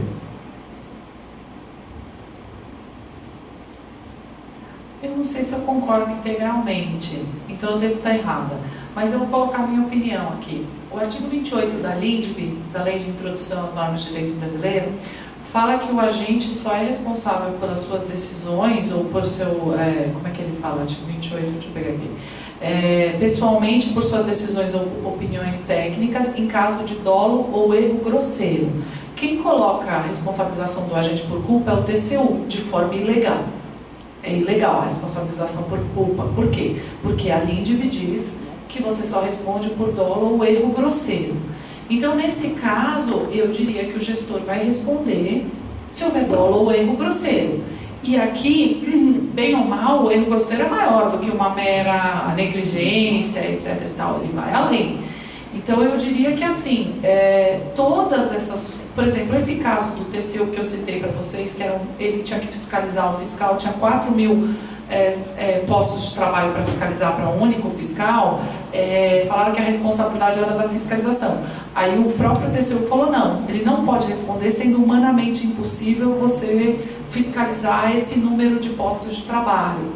Então eu diria, concordando com o que o Dr. Anderson falou, que é casuístico sim, mas eu não incluiria a culpa não. O casuístico vai ter que me provar que o gestor agiu com dolo ou com erro grosseiro. Se ele só agiu com culpa, seja porque é ausência de pessoal, seja por qualquer outra razão, ele não vai responder pessoalmente.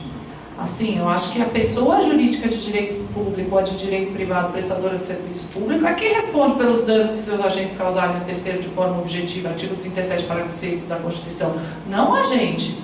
Então eu já tenho uma posição um pouco mais, vamos dizer assim, protetiva do servidor.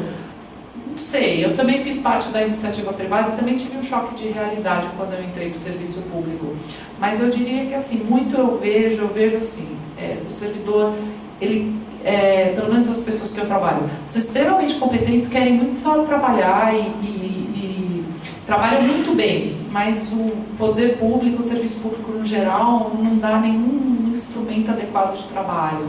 Às vezes não tem nem computador para a pessoa utilizar e ela traz o de casa, umas coisas assim. Eu trabalhei em seccional pequena, era um inferno aquilo. A pessoa quer trabalhar, não tem como trabalhar, faz o melhor que pode, traz resma de papel de casa, tipo, um pouco surreal isso. E é um serviço público que a gente tem, então responsabilizar o servidor, para mim, está um pouco longe, mesmo ele sendo gestor pequeno, né? Não estou falando desses gestores maiores, etc e tal, e foi o que a doutora Mônica falou, de alto escalão, mas o gestor pequeno do nosso contrato não vejo como responsabilizar. Eu, assim, pelo menos salvo nessas situações mais que envolvam dolo ou algo que chegue próximo até uma improbidade. Mais alguma pergunta?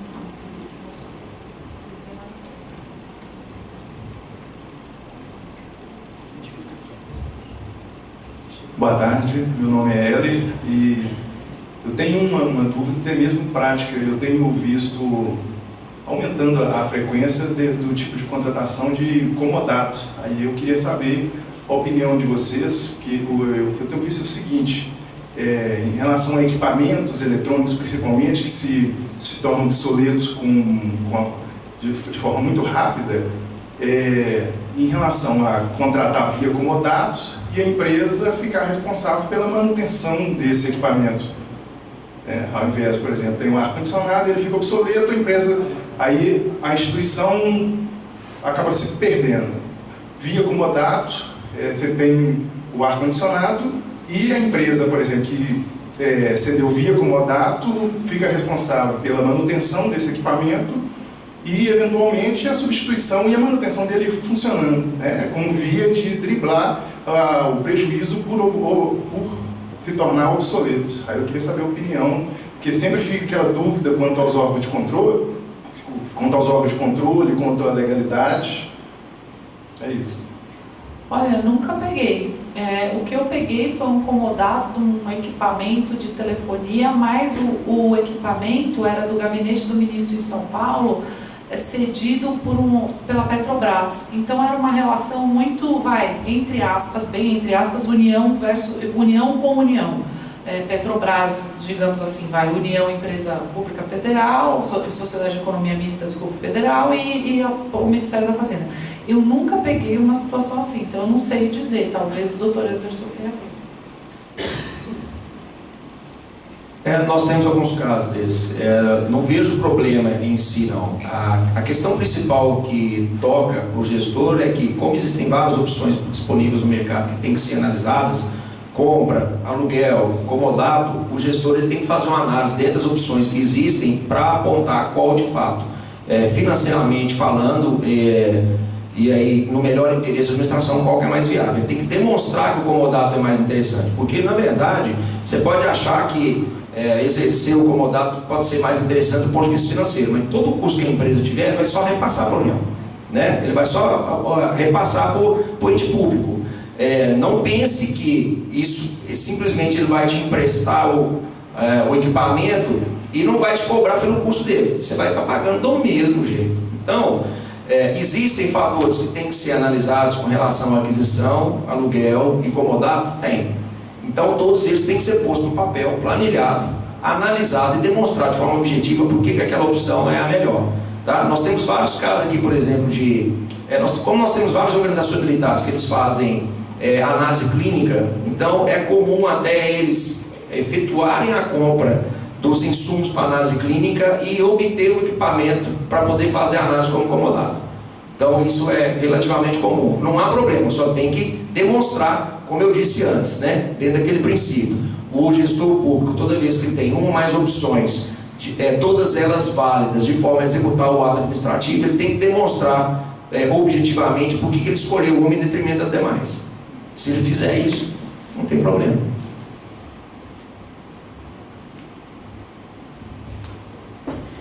Boa tarde, meu nome é Rogério, sou advogado. Primeiramente cumprimento a mesa, principalmente os doutores pela brilhante palestra e pela brilhante elucidação.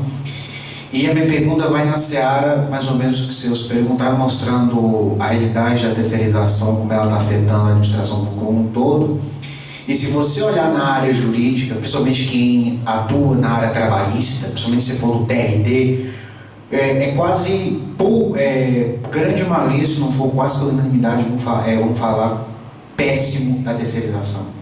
Se você chegar, qualquer um vai falar que a terceirização foi péssimo no setor do trabalho, que só trouxe prejuízo na relação trabalhista, principalmente, por exemplo, no ramo de telefonia.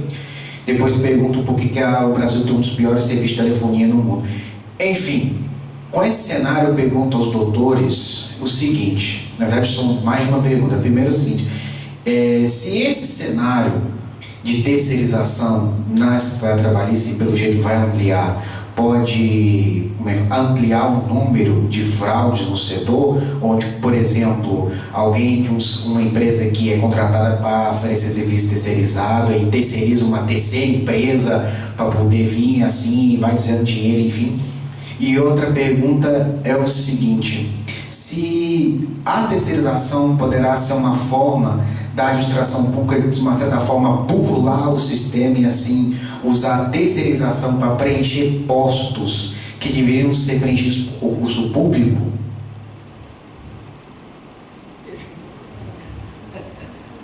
Essa é eu falaria horas sobre isso. Minha tese de doutorado é isso, sobre terceirização, e o que eu falo justamente é que ela é uma burla ao princípio do concurso público.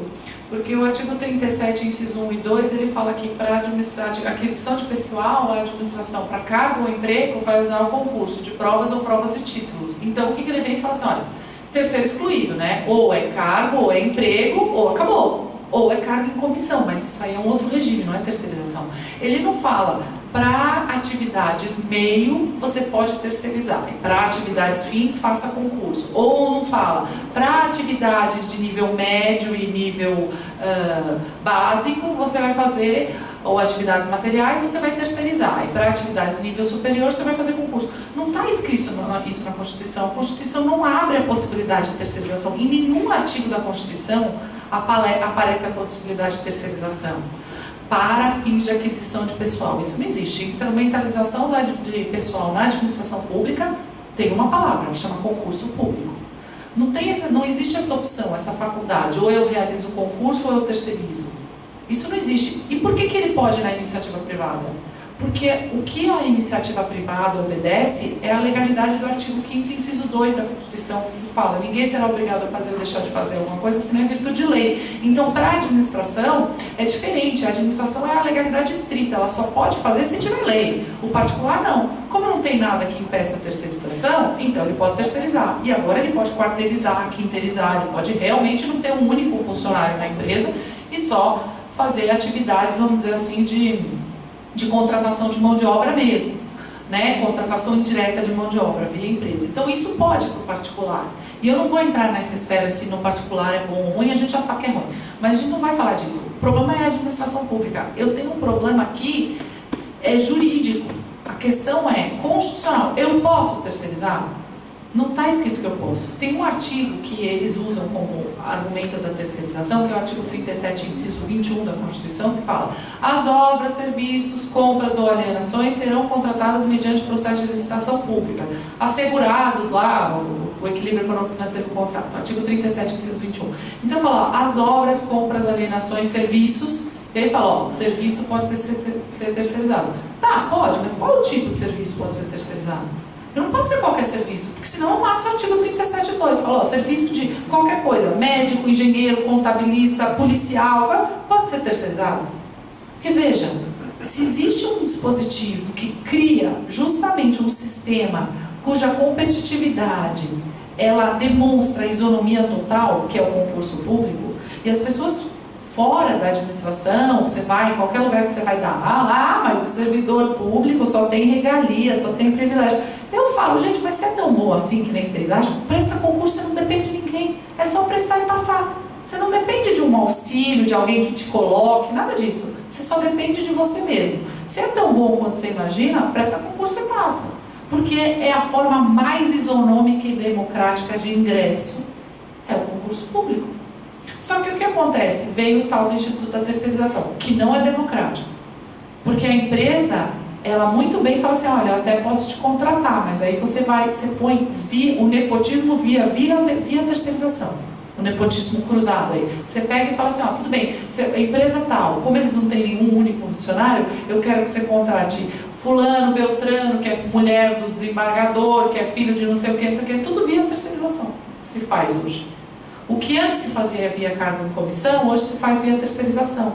Por que usa a terceirização? Porque o artigo 19 da Lei Complementar 101 de 2000, que é a Lei de Responsabilidade Fiscal, ela dá um teto para contratação, para aquisição de pessoal via concurso ou cargo em comissão, mas não dá o teto para terceirização. Então você burla o sistema do concurso usando a terceirização. É assim que funciona. Então assim, eu vejo... a minha proposta de tese é que eu vedo a terceirização para serviço continuado e que seja prestado internamente, porque externamente você até pode. Você pode ter limpeza de rua terceirizada, mas você não pode ter limpeza da repartição terceirizada, porque na repartição pública você precisa ter dentro dela uma estrutura hierárquica para manutenção do interesse público. Então assim, existem diversos artigos na Constituição que não tem nenhum momento que ela fala em atividade fim e atividade meio. Mas existem inúmeros artigos da Constituição, 14, o próprio 37, que fala em atividade interna e atividade externa. Então, para as atividades externas e permanentes ou temporárias, eu posso ter terceirização. Mas para atividade interna e permanente, não o homem que vem arrumar um problema que deu ao ar-condicionado, não é esse. Esse eu posso terceirizar. Mas secretária, telefonista, sensorista, esses não posso. Porque eles estão dentro da administração, eles têm que obedecer a uma estrutura hierárquica. Porque se eu vender certidão lá dentro, ou se eu cometer peculato, eu perco o cargo. eu perco o cargo, eu sofro processo criminal, etc. E eles? O que acontece com o terceirizado que faz exatamente a mesma coisa? Nada, ele não precisa nem perder o emprego. Então a relação é outra. Então, como eu dependo de uma relação muito mais forte, eu sou totalmente contra, assim. Eu acho que a terceirização é nefasta, ela é cruel, assim. E na administração pública ela é muito pior. E ela está chegando, cada vez mais ela vai chegando perto da gente. Nós seremos todos terceirizados, é só uma questão de tempo. Aí eu sou, a fã pessimista aflorando novamente. Mais alguma pergunta?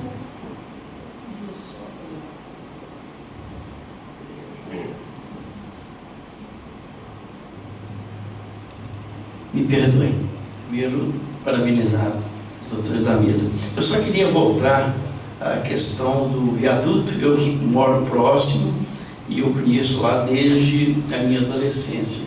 E a doutora comentou a questão da culpa e do dolo, né?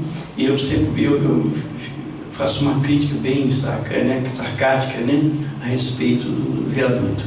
Primeiro, o seguinte: não chamaram o Tatu para fazer uma prospecção geológica do local, porque ali é um parque e que era um brejo.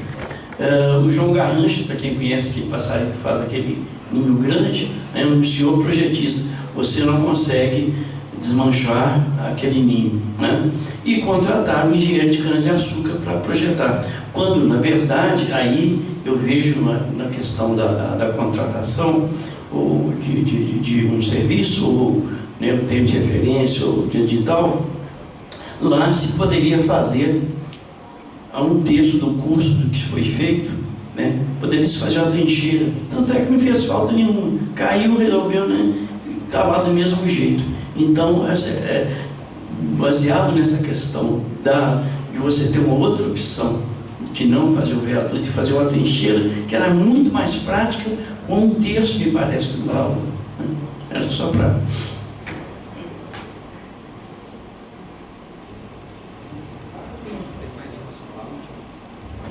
Última pergunta.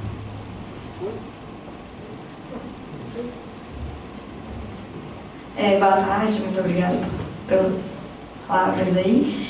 Uma dúvida: eu trabalho na Procuradoria do Município, assessora jurídica. Qual seria o papel do parecerista, do órgão jurídico mesmo, na gestão de riscos?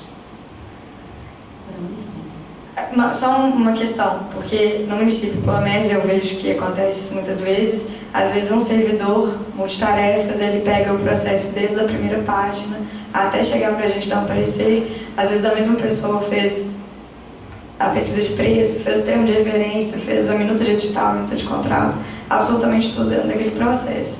E chega para a gente fazer uma análise se tudo aquilo ali, além da parte jurídica, estaria correta, que é o que acontece muito com a gente. E aí eu penso se a gestão de riscos também passaria pelo parecerista em alguma forma, ou se a gente acaba acumulando essa função por questões administrativas mesmo, né? Eu não sei como você, doutor Carolina, mas eu acho que não passa por nós. Nesse caso específico, não é nossa atribuição fazer esse papel, que na verdade é do gestor, né? Agora, quanto à responsabilização do parecerista com relação ao parecer jurídico, pelo menos a última posição que tem, que é do STF, é no sentido de que só é responsabilidade em caso de erro grosseiro, né? O erro, a culpa leve, nesse caso, e a questão de debate de tese jurídica e tudo não entra nesse conceito. Então, eu acho que pouco nos afeta nesse aspecto. O que o advogado público tem que ter consciência é de que ele fazer uma análise tranquila do processo que chega para ele, mesmo que em caso de dúvida ele pergunte, retorne o processo, faça o que tem que ser feito. Mas, na maioria dos casos, não nos atinge nessa situação. Eu diria que o nosso papel é confirmatório de documentos. Estão presentes os estudos preliminares? Os estudos preliminares contêm a necessidade da contratação, os requisitos da contratação, levantamento de mercado, estimativa de preço. Então a gente vai ticando, mas a gente não avalia. Eu não vou avaliar se a pesquisa de preço está com valor X ou Y, eu sei lá quanto custa um no-break, entendeu? Então isso não, mas eu tico, né? Tem o mapa de riscos? Tem estudos preliminares? Tem, sei lá, o problema da seleção do fornecedor, você fez o levantamento do mercado, existe justificativa para aquela adoção, você vedou o ingresso de consórcio, você justificou, você vedou, ou você admite a subcontratação, qual é o limite da subcontratação? Isso tem que estar previsto e a gente tem que ir fazendo uma análise, eu diria, muito mais de checagem, um checklist, do que uma análise efetiva do mérito do que está ali, porque a gente não pode adentrar no mérito da contratação. Essa é uma pergunta, Juliana?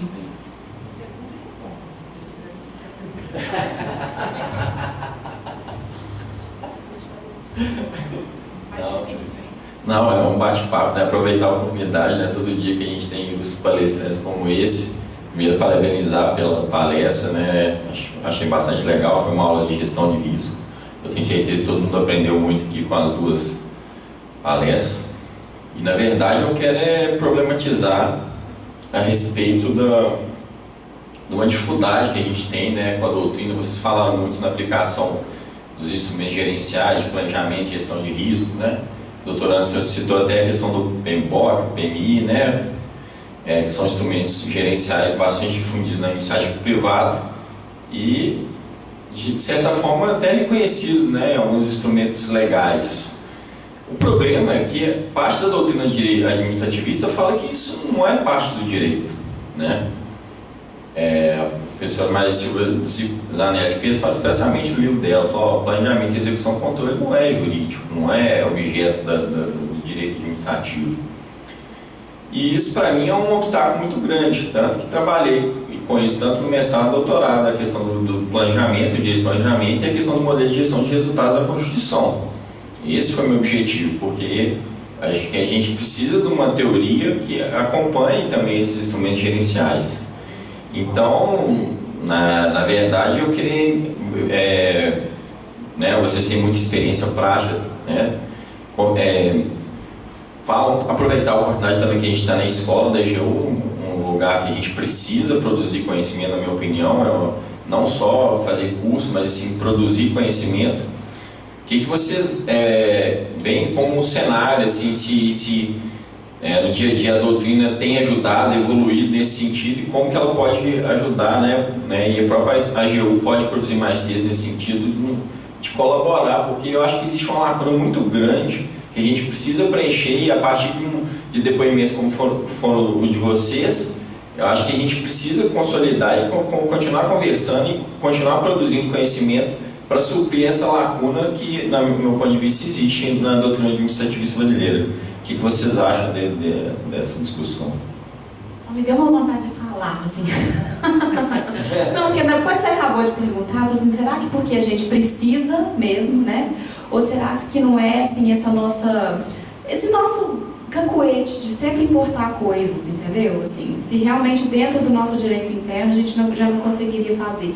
Me parece que do jeito que é e do jeito que está todos esse sistema de implementação, compliance e tal, e várias outras coisas, a gente precisa realmente de um apoio, mas será que isso vai ser que é útil, assim, que vai surtir os efeitos, né? Tô pensando, assim.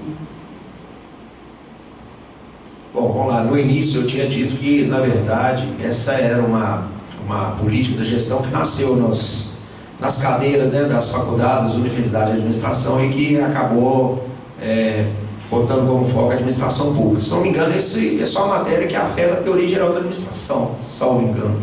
Né, Juliano, ou não? Não, sim, que faz parte da ciência de administração, ninguém tem dúvida.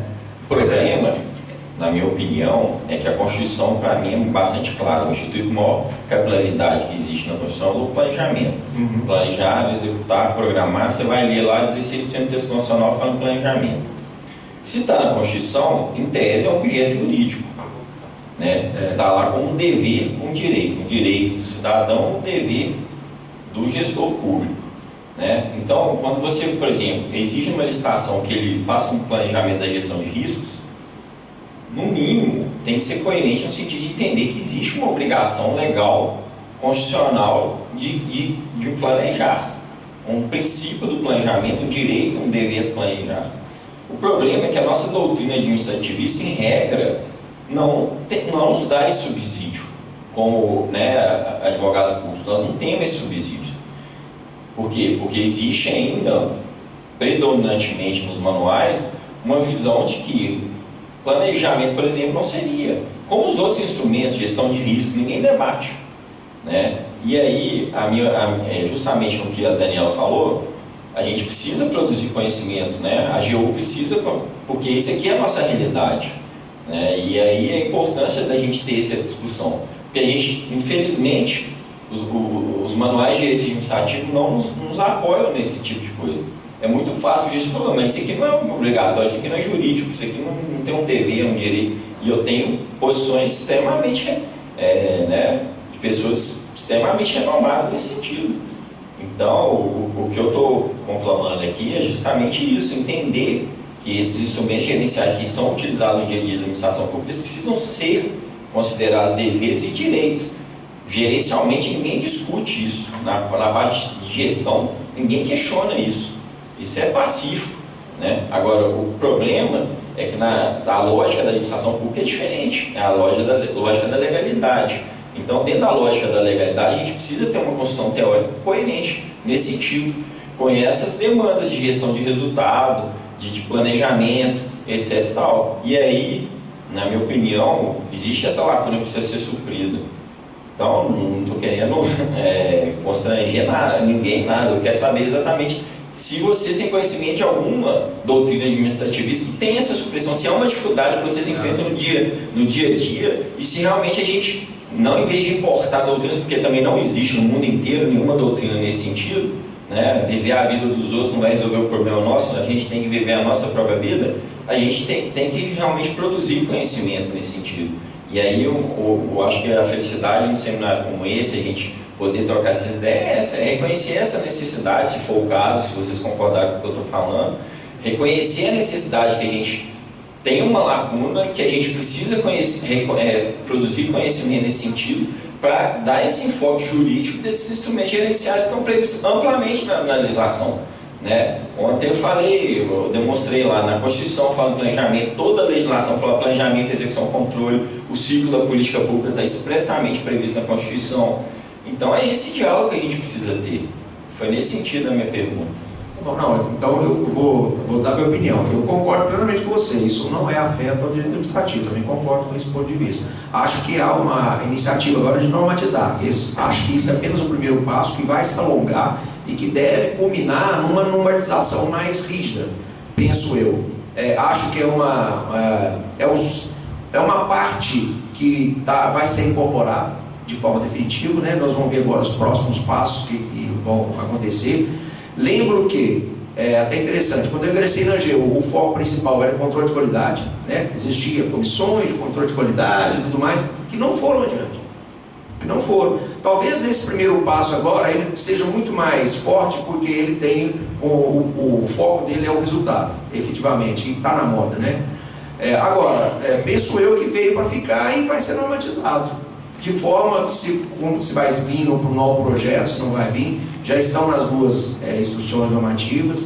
E no âmbito de aplicação, a única coisa que a gente tem feito é uma espécie de adequação do fato à norma, verificar se está ali presente aqueles documentos que são exigidos pela IN. A gente não faz uma avaliação material profunda do que está sendo produzido, não fazemos isso porque efetivamente não é jurídico, mas a partir do momento que vier a ser, talvez a gente se veja obrigado a isso. Eu acho que é uma questão de a gente ver no futuro. Eu achei as ponderações do Dr. Juliano muito interessantes, mas eu discordo. Eu acho que não é direito, eu acho que é uma matéria, assim, eu não acho que é uma matéria jurídica a ser tratada por advogados. Eu tenho uma posição também muito keynesiana, né? O direito PUC, onde eu fiz direito na PUC, mestrado, doutorado, tudo, é extremamente keynesiana, positivista. Então, eu não consigo enxergar a ciência da administração como parte da ciência do direito, mas talvez seja uma deficiência minha, e ele está certo, porque talvez esse seja o futuro, a gente tem que se adaptar a isso. Mas eu não tenho isso como um problema jurídico. Eu acho assim, existe doutrina agora crescendo um pouco mais nessa área. O Dr. Rodrigo Pironti, que é um grande amigo meu, escreve sobre isso. sobre a necessidade de gestão e traz um viés um pouco mais jurídico. A gente sempre que a gente debate, a gente está em posições antitéticas, totalmente contrárias, mas a gente é muito amigo. Gosto muito da forma de raciocínio dele, em especial o livro dele sobre matriz de riscos nas leis das estatais é excelente, me ensinou muito sobre ciência da administração. Eu falo para ele, não, sobre direito. Isso não é uma matéria jurídica, mas é uma matéria que me interessa, não é porque não é jurídico que isso não vai me interessar, é uma matéria que me interessa, eu quero saber. Eu sou aquela que quer saber como funciona o Comprasnet, eu vou lá, faço curso disso, foi atualizada a ferramenta, deixa eu ver, porque aí ninguém me engambela falando que não dá para fazer. Eu falo, não, vamos ver o que dá para fazer, se dá para fazer manual. Mas eu vejo isso mais como o Dr. Juliano como um profissional do futuro, mas não como um advogado público, porque eu acho que o nosso papel ainda é não se imiscuir na fase do planejamento. Vamos deixar a nossa área blindada para uma atividade puramente de análise legislativa, porque é a mesma coisa, por exemplo, existem princípios e as próprias leis que atuam na área de saúde, por exemplo, o princípio da supremacia clínica, que existe como uma norma do CRM lá no diagnóstico. Não é porque existe essa normatização que isso é um problema jurídico. Isso continua sendo um problema da medicina. A gente só vai ter que analisar se o homem utilizou os mecanismos necessários para diagnosticar o paciente só. Eu não posso fazer análise sobre o diagnóstico. Então, eu continuo achando que na linha do que o Dr. Anderson colocou, uma análise de subsunção do fato anônimo só. O que está no conteúdo dele não nos interessa, pelo menos por enquanto. Mas é uma questão muito interessante para se debater. Quisera termos mais tempo. Posso completar aqui rapidamente? Não, na verdade, eu não estou discordando do que vocês disseram. Eu não estou... A minha dificuldade talvez seja de explanar. Eu vou tentar utilizar uma outra forma de explanação. A Constituição fala em planejamento, fala em gestão de resultados eficientes e eficazes. A legislação federal toda trata planejamento, execução, controle e avaliação, né? Então, agora vocês mesmos descreveram aí as instruções normativas, toda a questão da fiscalização, a gente está discutindo aqui gestão de risco, etc e tal, vocês falaram de mapa de risco, etc e tal. Na verdade, a gente está fazendo a subsunção da norma. Em todos esses momentos, eu consigo ver todas essas normas presentes nesse funcionamento. Eu não estou aqui pedindo um raciocínio de que o planejamento está certo, o planejamento está errado. Não. Eu não estou dizendo isso. Sim, a gente precisa observar o planejamento. Vocês, quando exigem, por exemplo, que vai ticar lá a norma lá no processo licitatório, precisa ter um mapa de risco. Você está fazendo a subsunção desse planejamento. Você está conferindo se ele foi feito. Você não está entrando no mérito. E aí está de acordo.